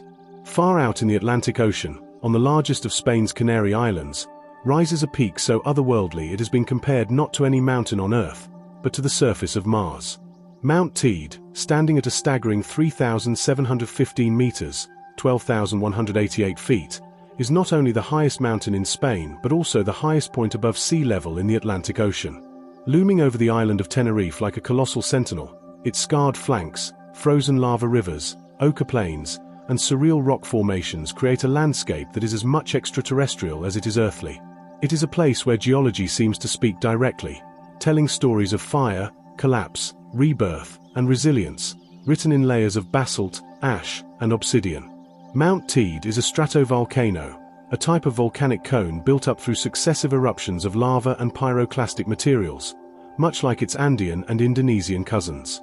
But unlike many of the world's great volcanic peaks that rise from continental interiors, Teide emerges from the oceanic crust itself, part of a massive volcanic complex born millions of years ago when the Canary hotspot burst through the seafloor and began forming islands. The mountain today stands atop the older Las Canadas volcano, whose vast caldera, a collapsed crater over 16 kilometers wide, now cradles Teide like a cradle of fire turned to stone. From its fractured rim, sheer cliffs and massive walls drop into a vast bowl of twisted lava fields and crimson sands that shimmer under the relentless sun. The visual impact of Mount Teide is immediate and unforgettable. Its upper slopes are streaked in shades of grey, brown, and sulfuric yellow, while its summit cone often emits thin wisps of gas, a constant reminder that this is no extinct relic but a dormant force waiting beneath the crust. The air is dry, thin, and often crystal clear, especially in the mornings, when the entire archipelago seems to float on clouds below. On rare winter days, the peak is dusted with snow, creating a surreal sight, a snow-capped volcano rising from a subtropical island fringed by palm trees and black sand beaches. But it is the terrain around Teide, especially within Teide National Park, that sets this mountain apart. The park is a UNESCO World Heritage Site, not just for its geology but for the exceptional quality of its volcanic forms, lava tubes, scoria cones, bomb fields, and fossil fumaroles that lie frozen in time. The vast plain known as the Las Canadas caldera stretches out like an alien landscape, a field of rocks sculpted into strange, sometimes grotesque shapes by centuries of wind and erosion. Here, formations such as Roques de Garcia, jagged columns of lava that stand like petrified gods, cast long shadows at sunset and glow orange under the volcanic dust. In this part of the world, it feels entirely possible that no step has been taken for centuries, and when the wind dies, silence reigns so completely that it almost roars. For centuries, Teide was the subject of myth and reverence. The native Guanches, the Berber-descended people who inhabited the island long before Spanish colonization, believed the mountain was sacred, a place of both gods and demons. According to Guanche mythology, the mighty demon Guayota kidnapped Magek, the god of light and sun, and imprisoned him inside Teide, casting the world into darkness. The supreme god Achaman defeated Guayota and sealed him within the volcano, restoring light to the world. To this day, the mountain is sometimes referred to as Echaid, the Guanche word for hell or underworld, suggesting an eternal fire locked beneath its summit. Today, Mount Teide is not just a geological marvel, but also a symbol of Tenerife itself, present in its art, its poetry, its folklore, and even its wine. The mountain influences the climate of the entire island, dividing it into distinct ecosystems. On the windward north side, moist Atlantic trade winds bring lush green forests of laurel and pine, while the southern slopes remain drier and sunnier, supporting hardy shrubs and succulents. This creates a unique ecological diversity that is rare for islands of this size. Within the Teide National Park, plant life becomes even more specialized. Alpine and subalpine species adapted to high UV exposure and extreme temperature swings cling to the volcanic soil. The most famous of these is the Tugenaste rojo, a striking, tall red-flowered spike that blooms only in spring and turns entire lava fields into surreal gardens of crimson light. Climbing Mount Teede is a bucket list experience for adventurers and travelers alike. There are multiple ways to explore the mountain, from leisurely drives around the park's surreal terrain to challenging summit hikes that rise through every ecological zone. One of the most popular routes begins at Montana Blanca. Climbing across moonscapes and old lava flows to the Refugio de Altavista, a high-altitude shelter located at 3,260 meters. From here, climbers can rest and then begin the final push to the summit in the early hours of the morning, reaching the top just before sunrise. The reward is breathtaking. The island of Tenerife lies spread out below, and on clear days, the silhouettes of neighboring Canary Islands, La Palma, Gran Canaria, El Hierro, float on the horizon like lost continents. An easier, though no less dramatic, ascent is possible via the Teede cable car, Teleférico del Teede, which carries visitors from 2,356 meters to a station at 3,555 meters in just 8 minutes. From there, a short but steep trail called Telesforo Bravo leads to the summit, though a special permit is required due to conservation efforts. The air at this altitude is thin, and the scent of sulfur, faint but unmistakable, reminds climbers of the magma chambers not far below. At the summit, one finds not a vast platform but a narrow perch above the clouds, where the curvature of the Earth is faintly visible and the shadow of Teede itself stretches across the ocean at sunrise like a cosmic sundial. Science, too, has found a haven on Mount Teede. Its dry air, low light pollution, and altitude make it an ideal location for astronomy, and the Observatorio del Teede hosts powerful telescopes used for solar and cosmic research. The mountain is a place where volcanologists study the Earth's deep processes, and where biologists analyze hardy life forms that thrive in extreme conditions. NASA has even used parts of Teede's terrain to simulate Martian environments, training rovers and astronauts in the very places where lava and wind have shaped the Earth into uncanny imitations of other worlds. And yet, despite its otherworldliness, Mount Teede remains deeply rooted in the human experience. Its slopes are dotted with hiking paths, ancient shepherd trails, and the remnants of Guanche culture. Farmers still graze goats along its lower slopes, and villagers tell stories of when the volcano last showed signs of awakening. Though it has not erupted since 1909, it is monitored closely, for Teede, like Etna or Fuji, is not silent, it sleeps with one eye open. To stand on the summit of Mount Teede is to feel utterly small and yet bound to something vast. The volcano is a mirror of time, showing the forces that have shaped our world and the ones that will shape it still. It is a place where the terrestrial meets the cosmic, where Earth's core whispers just beneath the surface, and where the sky, the sea, and the rock converge in an eternal trinity. Unreal, unforgettable, and unrelenting in its beauty, Mount Teede is not merely Spain's highest point, it is one of its most extraordinary.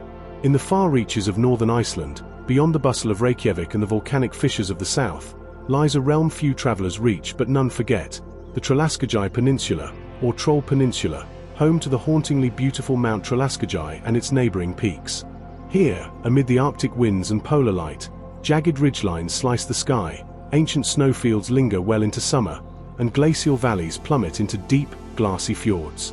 It is a landscape shaped by both fire and ice, etched into dramatic forms by millions of years of volcanic upheaval and relentless glaciation. And true to its name, this northern wilderness feels like the dwelling place of trolls, giants, and spirits of Old Norse legend. The Tröllaskagi range isn't dominated by a single monolithic peak but rather an intricate network of mountains, ridges, and high passes that form one of the most rugged and dramatic alpine regions in all of Iceland. Many of its summits exceed 1,200 to 1,500 meters in elevation, with Curling, 1,538 meters, the range's highest point, often unofficially representing the symbolic crown of the peninsula. But the magic of Tröllaskagi lies not in sheer altitude, it's in the raw drama of its terrain. Sheer vertical cliffs, impossibly narrow arêtes, snow-choked couloirs, and the ever-present nearness of the North Atlantic Ocean.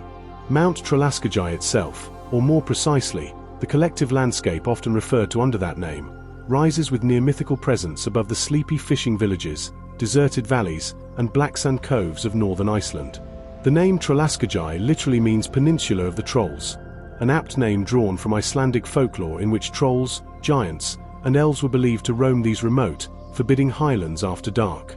According to legend, Trolls were nocturnal beings who turned to stone upon being touched by sunlight, and perhaps it is not too difficult to imagine them petrified along the skyline here, frozen into the sharp silhouettes of the mountain peaks. These mountains were formed during Iceland's geologically recent history, part of the Mid-Atlantic Ridge's volcanic system. Over millennia, repeated lava flows built up basaltic plateaus, which were then carved and ground down by enormous glacier during the Ice Age. The result is a landscape unlike any other in Europe, alpine yet maritime, Arctic yet deeply volcanic. Deep valleys split the mountains like clefts in ancient armor, while isolated plateaus and narrow peaks stand like battlements above the roaring sea. In winter, Tröllaskagi is almost entirely snowbound. The weather turns extreme, and blizzards can blanket the entire region in a matter of hours. Snow cornices curl over ridges like frozen waves, and avalanches are a constant risk in steeper gullies. Yet for those willing to brave the cold, the reward is a raw, untouched wilderness. The range has become increasingly popular with expert-level backcountry skiers and ski mountaineers from around the world. Few places offer the chance to descend thousands of vertical feet from summit to sea, carving turns through powder while looking down at a frozen fjord. The fjords, especially Eyjafjara and Skagafjara, form dramatic backdrops to the mountains, like giant, ice-carved mirrors laid out at the foot of the cliffs. These long, deep inlets cut into the land like serpentine fingers, filled with glacial meltwater and lined with steep, green slopes in summer and snowy cliffs in winter. Villages like Siglufjara and Ólafsfjara sit quietly at the water's edge, their colorful houses and fishing boats seeming like toys in the shadow of such overpowering terrain. Though remote, Tröllaskagi is laced with trails, many ancient shepherd paths, that wind through its valleys and cross high mountain passes. Hikers in summer encounter a landscape bursting with wildflowers, moss-covered boulders, and crystal-clear streams that rush down from melting snowfields. The air is sharp and pure, scented with the sea and distant ice. Some trails ascend to high plateaus where the sun never sets in midsummer, and silence reigns over a land that feels completely removed from the modern world. Others pass crumbling stone shelters and turf ruins, remnants of Iceland's old pastoral culture, when families would herd sheep into the mountains for seasonal grazing. One of the most otherworldly aspects of Tröllaskagi is its light. In summer, the midnight sun bathes the landscape in a surreal, golden glow that seems to pause time itself. The snow and basalt reflect this low-angle light in silvery tones, casting elongated shadows and creating a dreamscape of shifting contrast. In winter, by contrast, the long nights are pierced by the aurora borealis, green and violet curtains of light that dance above the snowy peaks, further enhancing the sense of unreality. Watching the northern lights from the summit of a snowbound ridge here, with the cold biting the skin and the world spread out in eerie, shimmering stillness, is nothing short of transcendent. The human presence in Tröllaskagi is minimal, and that's part of its beauty. Villages are few, roads are winding and sometimes impassable in winter, and the nearest sizable town, Akureyri, feels distant even though it lies only a few dozen kilometers to the south. The region's economy still leans heavily on fishing and small-scale tourism, but a new wave of ecotourism is emerging, one that values solitude, sustainability, and raw natural immersion. Local Icelanders are fiercely proud of their land and often speak of the mountains with quiet reverence. Guides and rangers here aren't just professionals, they're guardians of a legacy that stretches back to sagas and seafaring settlers. Geologically, the mountains of Tröllaskagi continue to evolve. The warming climate has led to the retreat of small glacier that once clung to the higher ridges, exposing ancient lava formations and raising concerns about landslides and rockfall in the years to come. At the same time, warming has opened previously inaccessible highland routes for longer periods each summer, and rare alpine plants are now colonizing areas that were once under permanent snow. And yet, despite the encroachment of change, the essence of Tröllaskagi remains untouched. It is a land of extremes, light and dark, warmth and cold, myth and rock. Its mountains, scarred and majestic, feel less like geological features and more like ancient sentinels, the last, silent guardians of a wild world slowly vanishing elsewhere. It is not a place for casual tourism or packaged convenience. It demands patience, respect, and a willingness to journey beyond the familiar. To walk among the ridges of Mount Tröllaskagi, to listen to the wind echoing through the fjords, or to stand alone at the edge of a snow-swept ridge with nothing but the sky above and the sea below, this is to step into a story older than history and wilder than myth. Here, in Iceland's far north, The Earth feels ancient, elemental, and beautifully unreal. On the northernmost edge of Europe, where Arctic winds sweep over tundra plains and the sun dips below the horizon for months in winter or refuses to set at all in summer, stands a mountain that is as understated as it is evocative, Mount Halti. Also known as Haltiatunturi, this peak is not the tallest in Scandinavia nor the most dramatic in appearance, but it holds a quiet power and a symbolic importance that transcends elevation. At 1,324 meters, 4,344 feet, it marks the highest point in Finland, yet its actual summit lies just over the border in Norway, in a rugged, remote stretch of land that seems to belong more to myth and sky than to any nation. The Halti region lies within the Scandinavian mountains, a weathered, ancient range whose roots stretch back over 1 billion years, making it among the oldest mountain systems in the world. Unlike the sharp, youthful peaks of the Alps or the volcanic cones of the Pacific, Halti's form is softer, more rounded, worn down by eons of glaciation and time. Its slopes are broad, cloaked in snow for much of the year, and dotted with lichen-covered rocks and patches of hardy tundra vegetation. But make no mistake, despite its gentler outline, Halti is not an easy mountain. It is remote, exposed, and demands respect from all who venture into its wintry domain. The Finnish side of Halti is especially symbolic. For a nation largely composed of lakes, forests, and lowlands, this Arctic outpost represents the absolute rooftop of Finland, a place of pride, of wilderness, of elemental solitude. The point known as Ritniokka, a subsidiary peak of the Halti Massif, marks Finland's highest natural elevation at 1,324 meters, just below the actual summit of Halti, which reaches 1,365 meters and lies just across the border in Norway. This quirk of geography has sparked international camaraderie. In 2017, Norwegian citizens proposed to shift the border slightly to gift Finland the true summit as a gesture for its centennial of independence. A gesture rooted in Nordic friendship, though ultimately unfulfilled due to legal constraints.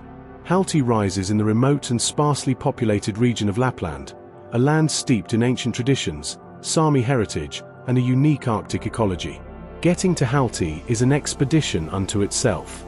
Most journeys begin in Kilpisjärvi, Finland's northwesternmost village, nestled along the shore of a large lake, hemmed in by fells and vast tundra. From here, a trail leads into the high Arctic wilderness, over frozen rivers, across stone-strewn valleys, past reindeer tracks and whispering birch forests. In winter, this journey is made by ski or snowshoe, while in summer it becomes a trek over endless daylight, with the midnight sun casting long shadows and revealing the stark beauty of a world untouched by haste. The trail to Halti is not marked by switchbacks or crowds. Instead, it unfurls like a ribbon of solitude across the high fells, a landscape that feels more lunar than terrestrial. The silence is almost total, broken only by the crunch of snow or the distant call of a bird of prey. In these highlands, the sky dominates everything. It stretches in every direction, changing hue by the hour, icy blue, steel grey, gold at dawn, crimson at midnight, then washed in green as the northern lights dance in winter. The weather on Halti can change without warning. Blizzards sweep in from the north, and thick fog can swallow the world in minutes. Even in midsummer, snow can fall unexpectedly. Those who reach the summit often find themselves utterly alone, standing atop a wind-blown ridge above a sea of ancient stone and frozen silence. There is no view of vast alpine lakes or deep forest, only endless sky, distant fells, and the sense of standing at the very edge of Europe. Despite the remoteness, Halti holds deep cultural resonance.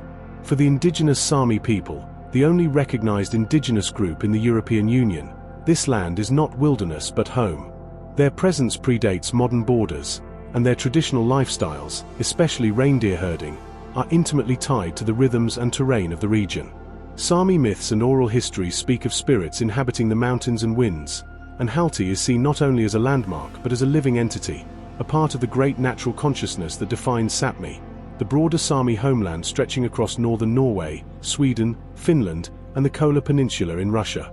In Finnish folklore, Haltiatunturi is sometimes connected to the concept of a Haltija, a guardian spirit or protective force believed to reside in natural places. This mythic association lends the mountain an air of sacred watchfulness. Climbing Halti is thus not just a physical act but a quiet communion with the land, a pilgrimage into Finland's cold and beating heart. Nature in the Halti region is sparse but tenacious.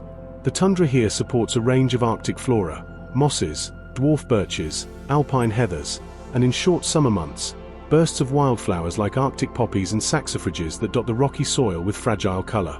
Fauna includes reindeer, Arctic foxes, ptarmigans, and golden eagles, while the northern rivers are home to salmon and trout. The entire area is part of Finland's Kasavasi Wilderness Area, a vast, roadless expanse where the land is allowed to breathe freely, unbothered by development or pollution. Perhaps one of the most surreal aspects of Halti is the quality of light. During the polar night in winter, the sun does not rise for weeks, and the landscape glows under the pale luminescence of moonlight and aurora borealis. In summer, the sun refuses to set, and a soft twilight persists even at midnight, bathing the land in golden hues that seem to stretch time itself. These extremes foster a psychological clarity, or disorientation, that amplifies the otherworldliness of the terrain.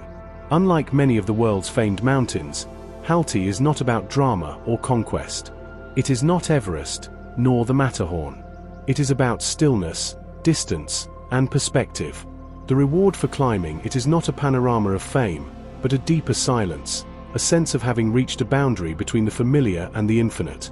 Standing at the summit of Finland's highest point, gazing into Norway's rugged wilds and Finland's windswept valleys, one feels the rarest emotion in our modern world: peace. Halti is unreal not because of towering cliffs or volcanic might, but because it feels like a place the modern world forgot, a white whisper on the borderlands of frost and sky, where time slows and the earth reveals its bones. In the land of the trolls and spirits, Halti stands not just as a mountain, but as a quiet reminder that even the gentlest summits can hold the most profound truths. Soaring sharply above the lush meadows and crystalline lakes of northeastern Switzerland, Mount Santis commands a kind of awe that far exceeds its numerical elevation. At 2,502 meters, 8,209 feet, it may not rival the towering giants of the Central Alps in sheer height, but what it lacks in altitude, it makes up for in drama, accessibility, and surreal natural presence. Located in the Alpstein Massif, a rugged and uniquely sculpted region of the Appenzell Alps, Santis is a peak of paradoxes, both wild and curated, ancient in geology and modern in experience, a place where vertical limestone walls meet the precise rhythms of Swiss engineering, and where the Alps show a face not often seen. From nearly every angle, Santis appears as a vertical monolith, its massive limestone flanks rising almost sheer from the valley floor. Carved by eons of erosion, glaciation, and tectonic uplift, the mountain presents an unmistakable silhouette, a jagged crest with ribs of folded rock streaked with snow even into summer, and a summit crowned by a broadcast antenna and weather station, rising like a sentinel spire above the clouds. The drama begins long before one reaches the summit. Viewed from the rolling pastures of Appenzell or the distant shores of Lake Constance, Santis pierces the skyline like a stone fortress. Its imposing form has captured the imagination of travelers and locals alike for centuries, a natural cathedral at the eastern gateway to the Swiss Alps. Geologically, Santis is a marvel.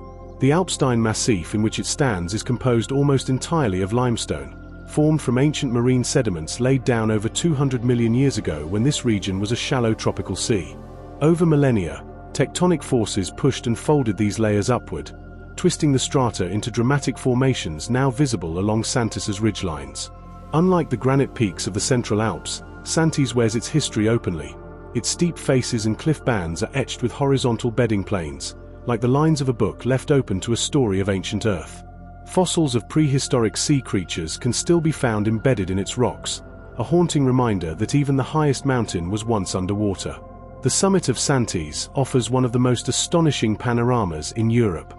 On clear days, the view spans 6 countries: Switzerland, Germany, Austria, Liechtenstein, France, and even Italy, a 360-degree sweep of valleys, lakes, and endless peaks.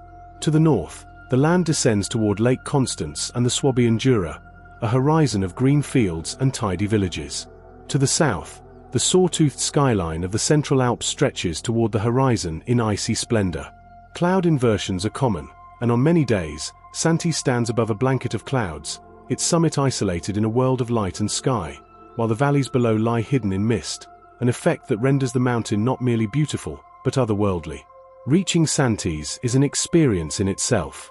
Though it can be summited by foot via challenging alpine trails, some of which require technical scrambling and exposure to sheer drop-offs, The mountain is also famously accessible via the Santese cable car.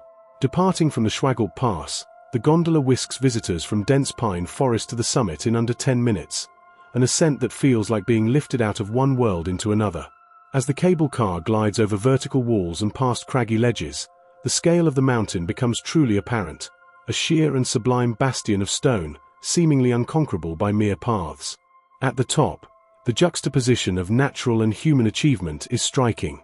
The summit complex includes observation decks, a panoramic restaurant with floor-to-ceiling windows, and a high-altitude meteorological station.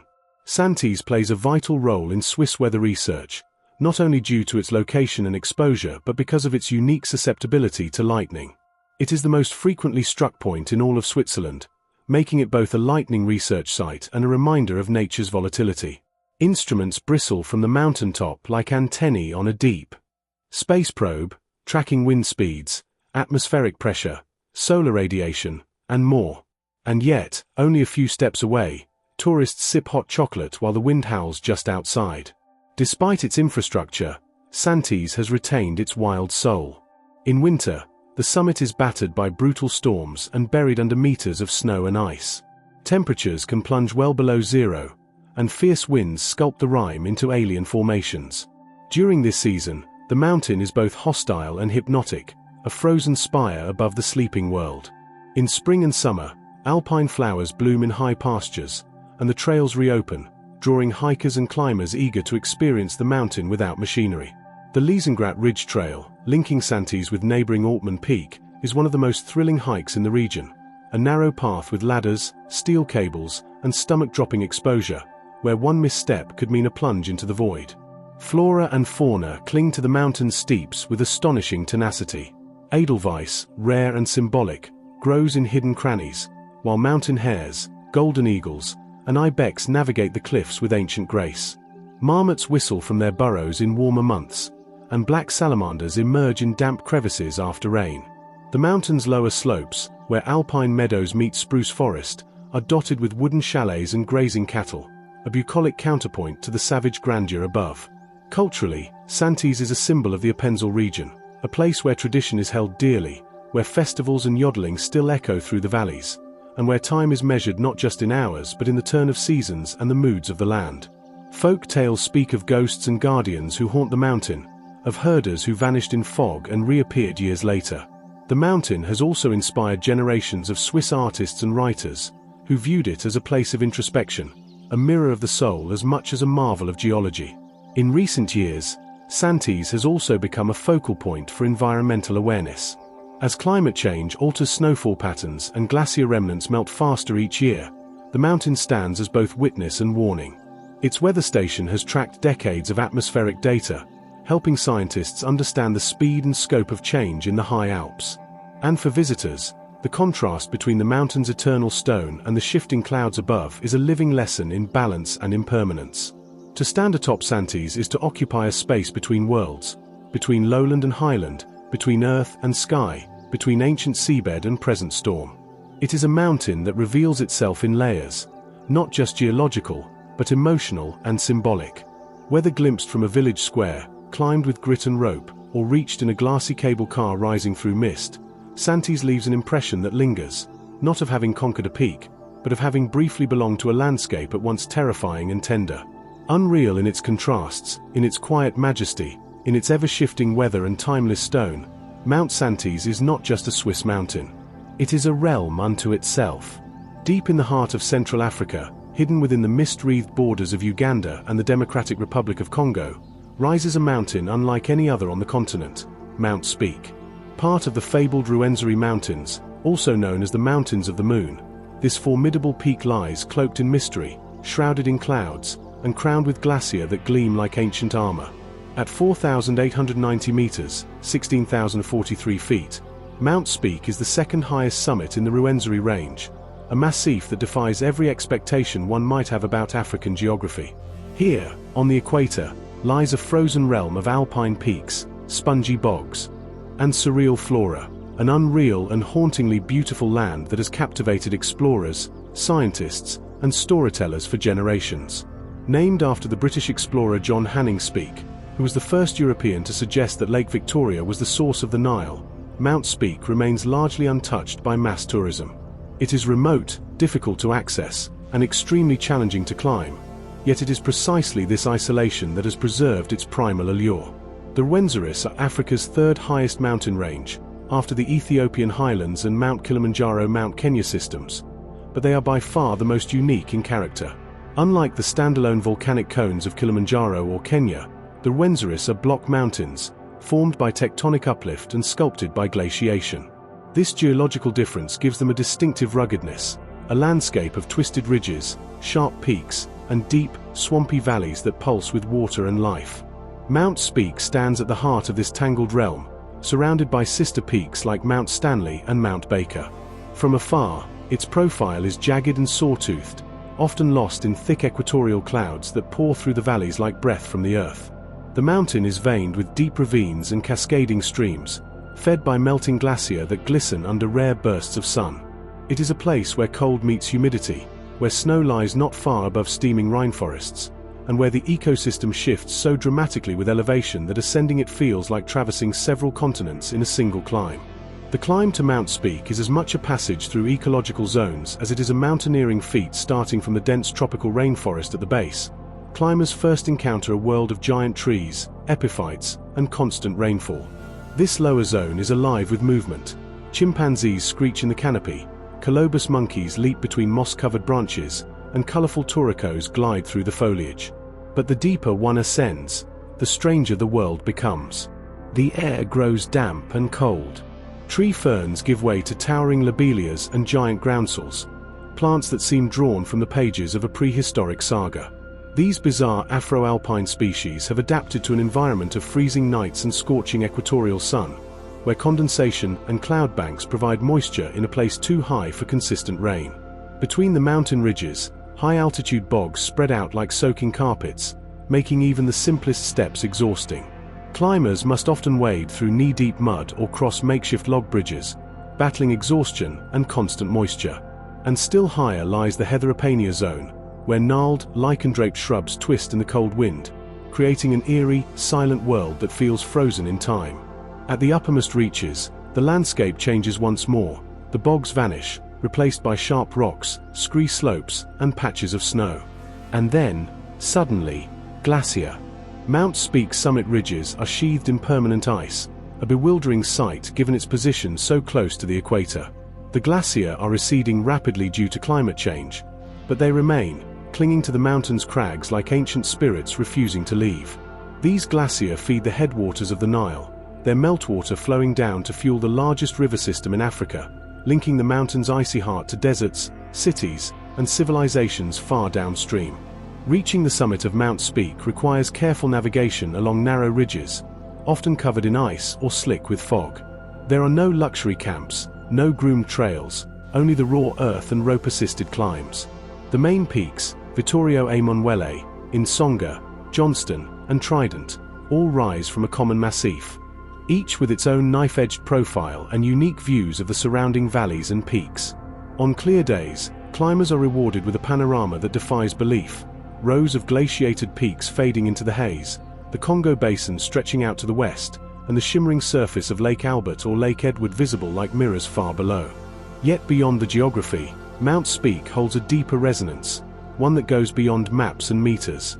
The Rwenzori Mountains are deeply embedded in local mythology and spiritual tradition.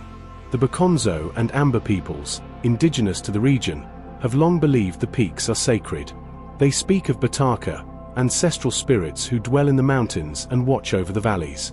The glacier are seen as the dwelling places of sky gods, and rituals are still performed at certain sites to honor the spirits and ensure safe passage. Climbers who pass through this land do so not only as adventurers, but as respectful visitors to a spiritual realm. The isolation of Mount Speke and the greater Rwenzori Range has preserved an incredible degree of biodiversity. The Rwenzori Mountains National Park, established to protect this fragile and otherworldly environment, is a UNESCO World Heritage Site. Here live endemic frogs, rare birds like the Rwenzori turaco and golden-winged sunbird, and elusive mammals such as the Rwenzori leopard, a subspecies that may already be extinct. The park is one of the few places on Earth where glacier, tropical rainforests, and high-altitude bogs exist in such close proximity, and where the entire landscape seems to breathe, shift, and whisper under its own rhythm. Today, Mount Speke is visited by only a handful of determined mountaineers each year. There are no ski resorts, no helicopter tours, and few photographs from the summit, only mist, rock, and silence. And that is perhaps what makes it one of the most unreal mountains on Earth. It is untouched by the spectacle of modern tourism. It remains, like the myths that named it, half hidden in cloud and lore, a mountain where snow falls on the equator, where plants grow taller than people, and where every step upward feels like an approach not toward conquest, but communion. To stand atop Mount Speke is not to plant a flag or mark a line on a map. It is to enter a dream, high above the rainforest canopy, inside a world that has changed little since the Ice Age. Here, in the frozen lungs of Africa, reality bends, and the line between earth and legend disappears in the clouds. In the southwestern highlands of Ethiopia, where the ridges roll like waves of stone and the mists cling to valleys steeped in time, there rises a mountain rarely spoken of in guidebooks but deeply etched in the memory of those who reach its heights, Mount Damota. Situated near the bustling town of Sodo in the Walaita Zone and forming part of the diverse and geologically rich escarpments along the western edge of the Great Rift Valley, Mount Damota is not the tallest nor the most dramatic in scale compared to Africa's volcanic giants. But in terms of cultural resonance, ecological richness, and sheer visual poetry, it stands as one of Ethiopia's most surreal and spiritually charged summits.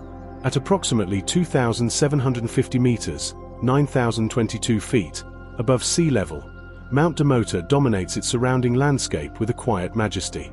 It rises like a sleeping titan from a tapestry of farmland, forest, and ancient footpaths, offering panoramic views that stretch from the highland plateaus into the shimmering heat haze of the Rift Valley below. Though it is not volcanic in the conventional sense, Damota was shaped by the same colossal tectonic forces that created Ethiopia's broken terrain, a land constantly torn and remade by the divergence of the African and Arabian plates. The mountain today exists at a geographical crossroads, marking the point where the cool, rain-nourished highlands descend steeply into the rift's arid depths. Approaching Damota, one first passes through a mosaic of terraced agriculture and bustling rural life. Fields of maize, barley, and teff, Ethiopia's ancient grain, cling to the lower slopes, cultivated by hand with traditional plows and the patient rhythm of the seasons. Villages of round, thatched huts dot the foothills, smoke curling upward in the mornings as herders drive cattle into the dew-drenched meadows. Here, the mountain is not a distant monument but an integral part of daily existence, a source of water, firewood, weather, and stories. Local communities regard it with both practicality and reverence, treating its forests and streams not just as resources but as sacred inheritances. Climbing higher, the character of the landscape changes.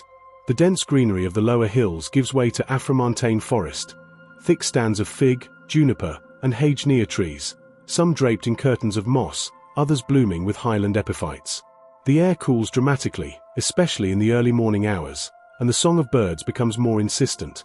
Black-winged lovebirds flit between branches, while the haunting cry of the Ethiopian wolf is sometimes heard in the distance, carried on the wind from the remote Bale Mountains.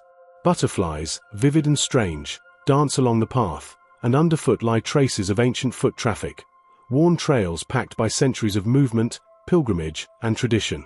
Mount Damota is not just a physical elevation, it is a spiritual and cultural high ground.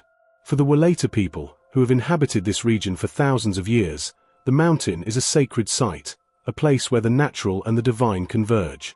Oral histories speak of kings crowned atop Damota, of ceremonies performed to call rain and bless harvests, of oaths sworn and broken beneath its canopy.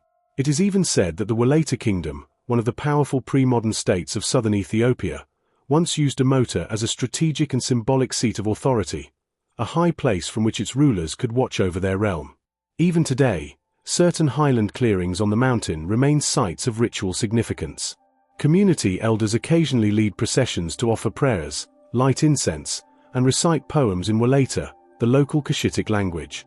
These ceremonies, often synchronizing ancient animist beliefs with elements of Orthodox Christianity, reflect the syncretic spiritual traditions of the region. In these moments, Mount Damota is not merely a geographic high point but a living altar, a place where heaven and earth still seem to speak. Ecologically, The mountain represents a biodiversity hotspot. Its mix of elevation, moisture, and isolation has given rise to a variety of endemic species, many of which are little studied due to the region's remoteness. Cloud forests, dripping with condensation and rich in mosses and ferns, support a vibrant undergrowth, while higher plateaus host patches of alpine grassland where giant lobelias stand like silent sentinels above the mist. Streams born from underground springs trickle down the mountain's creases, eventually feeding into tributaries of the mighty Omo River. These water sources are vital lifelines for both wildlife and people, especially during dry seasons when lower areas wither under the rift's arid grip. On the upper ridges, the air becomes sharp and still, broken only by the cries of raptors circling overhead or the distant toll of cowbells. The summit itself is modest in shape, not a sharp pinnacle, but a broad, undulating plateau scattered with boulders, moss, and windswept grasses. But the view from here is extraordinary. To the east, the Great Rift Valley yawns open, revealing a landscape of lowlands, volcanic cones, and shimmering lakes like Abaya and Chamo. To the west, wave after wave of green hills stretch into the distance, stitched together by rivers and dotted with isolated farms and ancient trees. On clear days, the blue haze of the Bale Mountains rises far to the southeast, while flocks of white birds, likely sacred ibises or egrets, pass silently through the air below. The sense of scale from Mount Demota is not only vertical but temporal. The mountain feels ancient, as if it has been watching the passage of empires, migrations, droughts, and rains for countless generations. Yet it is also profoundly alive, animated by human voices, bird calls, and the rustling of wind through grass. It is a place where the idea of unreal emerges not from fantasy but from a heightened sense of reality, where colors seem deeper, silence is more meaningful, and the connection between earth and sky more tangible than elsewhere. Despite its majesty, Mount Demota remains almost entirely off the radar of international travel. There are no marked hiking routes, no ski lifts, no formal lodges, only raw nature and ancient trails known best by locals. The very few outsiders who visit often do so with guides from nearby towns, entering a world where the past is ever present and where nature is not a backdrop but a character in the story. And yet, this obscurity may be Demota's greatest strength. It remains pure, unfiltered, and alive in a way that few wild places still are. To reach its summit is to rise above the rift, not just in elevation, but in consciousness. You stand not just at the edge of Ethiopia's highlands, but at the threshold of something older, a sense of place rooted in myth, memory, and the primal rhythm of Earth's breath. It is a place where the sky feels closer, and where every stone, every tree, every gust of wind carries the echoes of 1,000 stories. In a land already overflowing with dramatic mountains and historic peaks, Mount Demota quietly defies comparison. Unreal not for its extremes, but for its sacred stillness, its layered time, and the way it holds the sky, softly, but completely. Rising stark and formidable from the Northern California landscape, Mount Lassen, also known as Lassen Peak, is one of North America's most geologically compelling and visually surreal volcanoes. Towering to 3,187 meters, 10,457 feet, it is the southernmost major volcano in the Cascade Range, a chain of fireborne mountains that include such giants as Mount Rainier and Mount Shasta. But Lassen is a different beast altogether. More raw, more exposed, more intimate in its violence.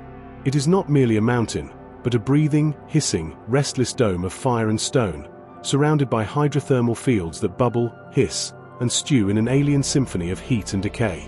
Lassen Peak holds the distinction of being one of the largest lava domes on Earth. Unlike stratovolcanoes that form majestic, symmetrical cones from layer upon layer of ash and lava, lava domes are thick, pasty masses of slow-moving magma that ooze upward and pile upon themselves like geological taffy.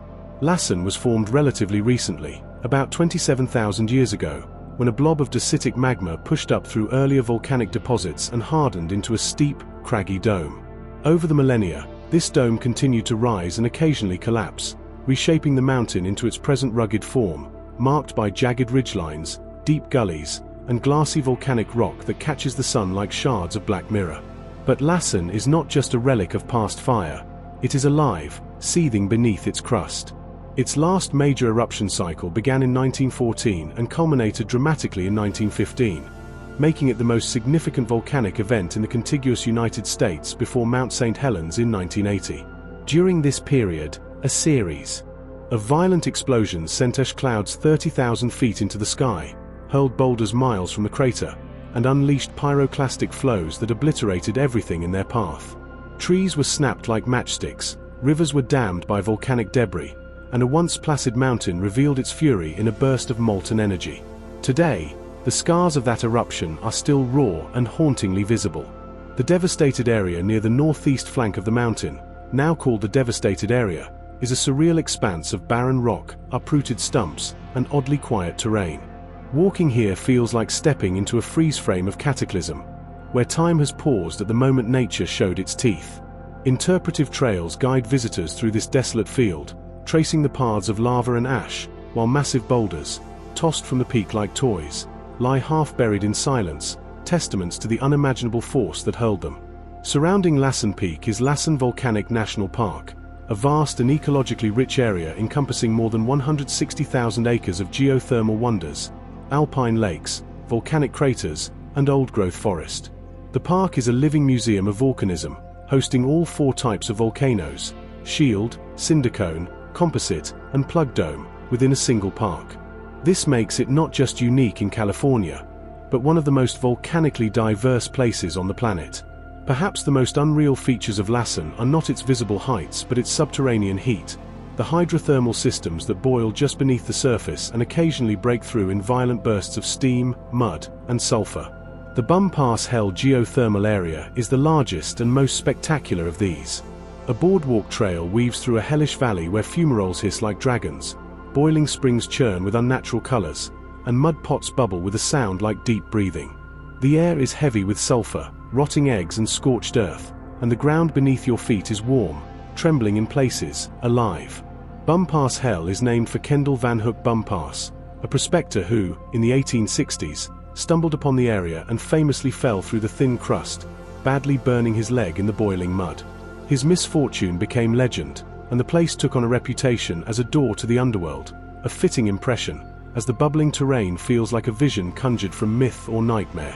Similar hydrothermal features can be found at Sulphur Works and Boiling Springs Lake, each with their own unique blend of hissing gas, boiling waters, and vibrant, toxic colors born from dissolved minerals.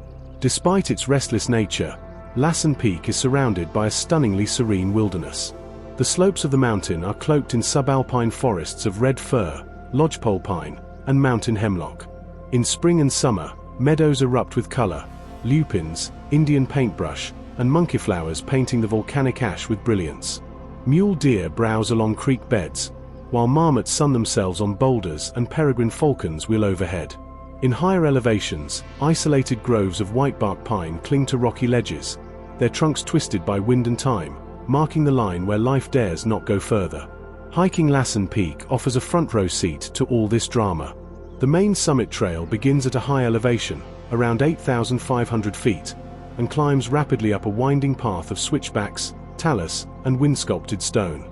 The views are staggering. As you ascend, you look down upon an alien terrain of lava beds, cinder cones, and glacial tarns.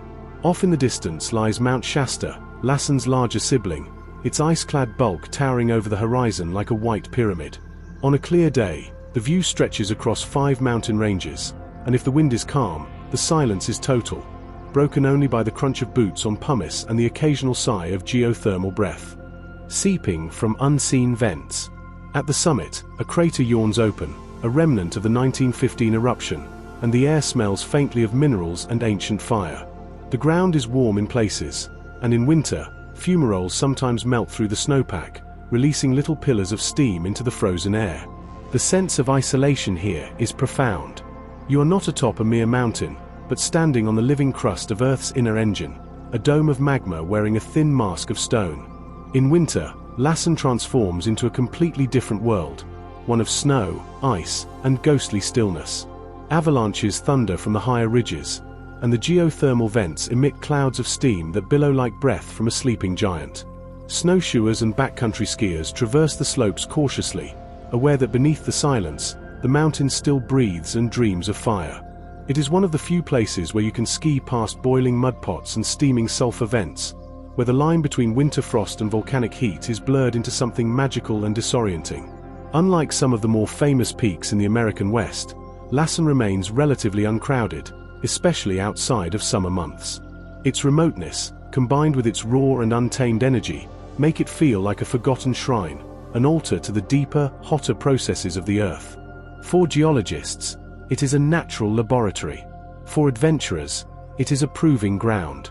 For the quiet seeker, it is a place where you can stand alone on a ridge of frozen ash, listening to the whisper of steam rising from beneath your feet and feel the timeless heartbeat of the planet beneath your soles. Unreal in every sense, geologically, aesthetically, atmospherically, Mount Lassen is more than a mountain.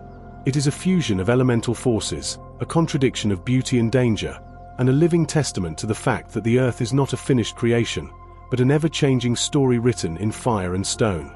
High above the misty jungles and coffee plantations of Central America, rising from the emerald spine of Costa Rica like a colossal vertebra of the Earth, stands Mount Chirripó, the highest point in the country and one of the most biologically surreal peaks in the Western Hemisphere. At 3,820 meters, 12,533 feet, this mighty sentinel of the Talamanca Range is not just a mountain but a confluence of realms. Here, tropical lushness meets icy air, cloud forests merge with tundra-like plains, and ecosystems that should never coexist collide atop the roof of a country known more for beaches and rainforests than for snow or alpine extremes. Mount Chirripó is a paradox in stone, a place where fire-forged peaks that now gather frost, where jaguars and condors share the sky, and where ancient spirits are said to sleep beneath lakes older than memory. Named in the Cabicar indigenous language as Chirripó, meaning land of eternal waters, the mountain lives up to its title. Though Costa Rica lies only 10 degrees north of the equator, and though the country is better known for tropical heat and sun-drenched coasts, the high Talamanca Range, of which Chirripó is the crowning summit, punches through the clouds into a world where ice and mist dominate. It is here that water gathers, in glacial lakes, cloud-fed bogs, dripping cliffs, and subterranean aquifers, feeding rivers that descend into both the Caribbean and Pacific basins. To climb Mount Chirripó is to pass through the arteries of a continent. What makes this mountain particularly surreal is its abrupt transition from jungle to near-Arctic tundra. The journey begins in the lowland town of San Gerardo de Rivas, a sleepy settlement nestled in the foothills of southern Costa Rica, surrounded by coffee fields, banana trees, and the thick buzz of insects in the warm night air. From here, the trail to Chirripó's summit winds steeply upward through a corridor of changing life zones, each one more alien than the last. It's a hike of extremes, 20 kilometers, over 12 miles, of relentless ascent, typically completed over 2 days, with an elevation gain of over 2,000 meters. But every step is a revelation. The lower slopes are wrapped in dense cloud forest, green upon green, soaked with dew and humming with unseen life. Giant tree ferns stretch their fronds into filtered light, and orchids bloom like hanging jewels from moss-covered branches. Howler monkeys wail from the canopy, and resplendent quetzals flash iridescent green and crimson through the mist, vanishing as quickly as they appeared. The air here is thick, heavy with moisture and life, and the trail often feels like a tunnel through a dream, a path through dripping foliage and soft, earthy silence broken only by birdsong and rainfall. Climb higher, and the vegetation begins to thin. Trees shrink, twisted by wind and colder nights. The canopy opens. Bamboo groves give way to twisted shrubs and finally to the paramo, an alpine moorland ecosystem that looks like something lifted from the Andes or East Africa. This is the realm of the chuskia grass and the bizarre espalicia plant, also called frailjones, with its woolly leaves and thick, succulent stalks that resemble something between a cactus and a sunflower. The ground is spongy, covered in moss and peat, with hidden streams trickling beneath rocks. The sky seems to stretch endlessly here, and clouds drift past at eye level or swirl below your feet, revealing glimpses of valleys and ridges that seem to go on forever. At these heights, the air becomes sharp and thin. Temperatures can drop below freezing at night, and frost coats the grasses in the early morning, sparkling like crushed crystal in the pre-dawn glow. And then, at last, comes the summit, a stark, rocky pinnacle rising above everything else in the country. From the top of Mount Chirripó, one can, on a perfectly clear day, see both the Pacific Ocean and the Caribbean Sea, a phenomenon made possible by the narrowness of Costa Rica and the height of the peak. But even without perfect clarity, the view is staggering. Below lie alpine lakes, such as Lago Dickkevi and Lago Chirripó, still and dark and ancient, believed to be the remnants of glacial scouring from the last ice age. The vast Vale de los Conejos, Valley of the Rabbits, and Sabana de los Leones, Savannah of the Lions, sprawl like forgotten plateaus from a prehistoric time. The sense of isolation on the summit is total. There are no roads, no cell towers, no nearby villages. Just the wind, the stone, and the presence of something deeply primeval. Indigenous myths speak of spirits that dwell in the high places, of gods that once walked these ridges, and of animals that can shift shape and vanish into stone. The Cabicá and Bribri peoples have long considered Chirripó and the surrounding Talamancas sacred, not just in metaphor but as real spiritual domains, inhabited by deities of water, air, and fire. The mountain, in their worldview, is alive. Despite its remoteness, Chirripó is fiercely protected. The entire region is encompassed by Chirripó National Park, a biosphere that safeguards not only the summit and its unique flora but also thousands of species that exist nowhere else on Earth. Tapirs still roam these highlands, large, shy herbivores with prehensile snouts that seem almost too bizarre to be real. Jaguars prowl the lower forests, though sightings are rare. Harpy eagles, elusive and regal, soar through the thermals. Scientists continue to discover new species here, frogs with transparent skin, orchids that bloom once in a decade, moths whose wings resemble lichen. The park's management is unusually careful in preserving the mountain's pristine state. Only a limited number of permits are issued for the climb each day, and hikers are required to sleep at the base Crest One's refuge, a rustic alpine lodge located at 3,400 meters, 11,155 feet, before attempting the final push to the summit. Electricity is limited, waste is packed out, and there's a sense among climbers that they're guests in a temple, not conquerors, but witnesses.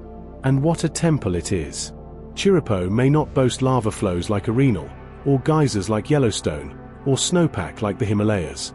But it holds something rarer, the intersection of raw biodiversity and high elevation purity, the collision of clouds and stone, of equatorial heat and glacial air. To walk its trails is to move between worlds, to experience the breadth of Earth's life zones compressed into a single, vertical journey. Few places on Earth allow you to pass from jungle to tundra in a matter of hours, and fewer still let you do so in a country known more for surfboards and sloths than for frostbite and alpine wind. But Chirripó is exactly that contradiction. Unreal in its contrast. Unreal in its silence. Unreal in the way it gathers the breath of two oceans and exhales mist into both. It is the sky above Costa Rica's spine, and the lungs of its land. To stand there, above the clouds, above the trees, above even the parrot's flight, is to know something deeper than altitude. It is to touch the top of a tropical world, and for a moment, feel weightless. On the western edge of New Zealand's North Island, seemingly pulled from the pages of a myth or a perfectly drawn ancient diagram, rises Mount Taranaki, also known as Mount Egmont, a mountain so symmetrical, so singular in form and presence, that it feels more like a dream than a natural landform. Its near-perfect conical shape is so striking that it has been compared to Mount Fuji of Japan, and when viewed from above, Taranaki dominates its surroundings with a symmetry that seems deliberate, as though some divine artist sculpted it in solitude, setting it apart from the rest of the land in quiet reverence. Standing at 2,518 meters, 8,261 feet, Mount Taranaki is both a geological marvel and a cultural cornerstone, rising abruptly from the surrounding plains in defiance of its environment. It is a stratovolcano, the product of countless layers of hardened lava, ash, and pyroclastic flows, formed by periodic eruptions over the last 120,000 years. Unlike the spiny ridges and broken summits of older, more eroded volcanoes, Taranaki has retained its perfect cone, thanks to its youth and the relatively soft erosion-resistant lava that built it. The effect is staggering. Encircling the base of the mountain is a dense, emerald-green cloak of forest, Egmont National Park, which forms a nearly perfect circle of protected wilderness around the peak. From space, this circle appears almost artificial, a living emerald halo against a patchwork of farmland. The transition is abrupt and surreal. One moment, you're driving through pastoral fields and dairy farms. The next, you're plunged into a dripping, moss-laden rainforest filled with giant ferns, twisted trees, and birdsong echoing through the understory. These forests, nourished by the mountain's fertile volcanic soil and the nearly constant rainfall that the peak draws from the surrounding atmosphere, are among the most lush and vibrant in all of New Zealand. Known as goblin forests due to their otherworldly appearance, the lower slopes of Taranaki are wrapped in a dense tangle of silver beech, kamahi, and mountain totara, all thickly festooned with lichens and mosses. The canopy drips with mist, and shafts of light break through like rays in a cathedral. The forest floor is soft and dark, covered with rotting logs and the subtle, secretive life of amphibians, insects, and rare plants. Every corner of this forest feels alive, ancient, and sacred. As you climb higher, the vegetation begins to change. The dense woods thin, giving way to subalpine scrub and then to alpine tussock grasses. The air grows colder and clearer. Finally, the summit itself, often snow-dusted, even in summer, is a stark expanse of volcanic rock and scree, blasted by wind and flanked by steep, icy gullies. It's a mountain that invites respect. Though relatively modest in height, Taranaki is prone to sudden weather changes and heavy cloud cover that can disorient even experienced climbers. That cloud, the one that seems to always sit atop the summit, is part of the mountain's mystery. Known locally as the Taranaki Cap, it is formed when moist air, rising from the surrounding sea, condenses as it hits the cooler elevations of the peak. The result is a persistent, halo-like formation of cloud that hovers like a spirit or crown over the mountain's peak. From a distance, it adds to the ethereal quality of the volcano, as though the mountain is exhaling, dreaming, or wearing a veil. Taranaki is not only unreal in shape and ecology but also in spirit. For the Mori people, especially the local Iwi tribes, such as Nga with Macron Mahanga and Taranaki Iwi, the mountain is a living ancestor, a sacred being with its own will, emotions, and power. According to Mori legend, Taranaki once lived among the other great volcanoes of the central North Island, Tongariro, Ruapehu, and Ngoruho. But after a fierce battle with Tongariro over the beautiful mountain Pahanga, Taranaki was banished and fled west, carving out the path of the Wanganui River with his journey. He came to rest on the coast, where he now stands, watching from a distance, cloaked in mist and memory. This legend infuses the mountain with deep spiritual weight, a story of exile, pride, and eternal longing. Today, this spiritual reverence is preserved in both name and practice. In 2020, New Zealand's government and local iwi agreed to give the mountain legal personhood, acknowledging it as a living entity with rights, part of a growing movement in the country to recognize natural features not just as objects to be managed, but as kin to be protected. This means that Mount Taranaki is now legally recognized as a person, with its own guardians and protections under law, a reflection of Mori values and an unprecedented affirmation of nature's sovereignty. Geologically, Taranaki is considered dormant, but not extinct. Its last eruption occurred in the mid-18th century, and there have been no major eruptions since European colonization. However, the mountain remains classified as active, and scientists monitor it closely. Beneath its beautiful symmetry lies a history of explosive events, lava flows, lahars, and pyroclastic surges, all waiting beneath the silence. The land here bears subtle scars, old lava fields, ash layers, and channels gouged by ancient flows. Even the rivers around the mountain seem to whisper of fire. Mount Taranaki has also found its way into the world of cinema and art. In 2003, it famously stood in for Mount Fuji in the film The Last Samurai, and its majestic silhouette has become a visual shorthand for sacredness and solitude in countless photos and travel narratives. The mountain is so symmetrical that drone footage taken from above often appears computer-generated. It is the kind of place that makes you question what is real, a solitary white cone rising from an emerald disk, wrapped in vapor, commanding or not just by size but by form and presence. For hikers and climbers, the mountain offers both challenge and reward. The most common summit route begins at the North Egmont Visitor Center and involves a steep, strenuous ascent over changing terrain, forest, rock, scree, and snow. On a clear day, the view from the summit is staggering. To the north, you see Mount Ruapehu in the distance. To the west, the Tasman Sea stretches into the endless blue, and the coastline arcs around Taranaki like the rim of a forgotten world. To look down from the peak is to see the perfect radial symmetry of the landscape, like the eye of a storm or the pupil of the earth itself. But the mountain is not only for climbers. Dozens of trails wind through Egmont National Park, from short forest walks to long circuits that explore waterfalls, alpine tarns, and the haunting lower flanks of the mountain. Places like Puakai Tarn offer mirrored reflections of Taranaki on still days. Photographs taken here have become icons of New Zealand's natural beauty. There are few places on Earth where form, legend, and ecology intersect so completely, where the spiritual and the geological mirror each other so vividly. Mount Taranaki is not merely seen, it is felt. Its presence dominates, even when it's hidden behind clouds. Its perfect shape haunts the horizon. Its stories, rooted in ancient lore, continue to shape the culture and laws of the land. It is a paradox of isolation and connection, of violence and tranquility, of fire and mist. Unreal not because it is far-fetched, but because it is too perfect, too symmetrical, too steeped in meaning to seem like coincidence. To walk its forests, to climb its flanks, or to sit beneath its shrouded peak is to enter a dream where the land itself breathes, watches, and waits. This video is for educational or entertainment purposes only, and information provided in the video may be incorrect. If you enjoyed the video, consider subscribing to the channel and like the video.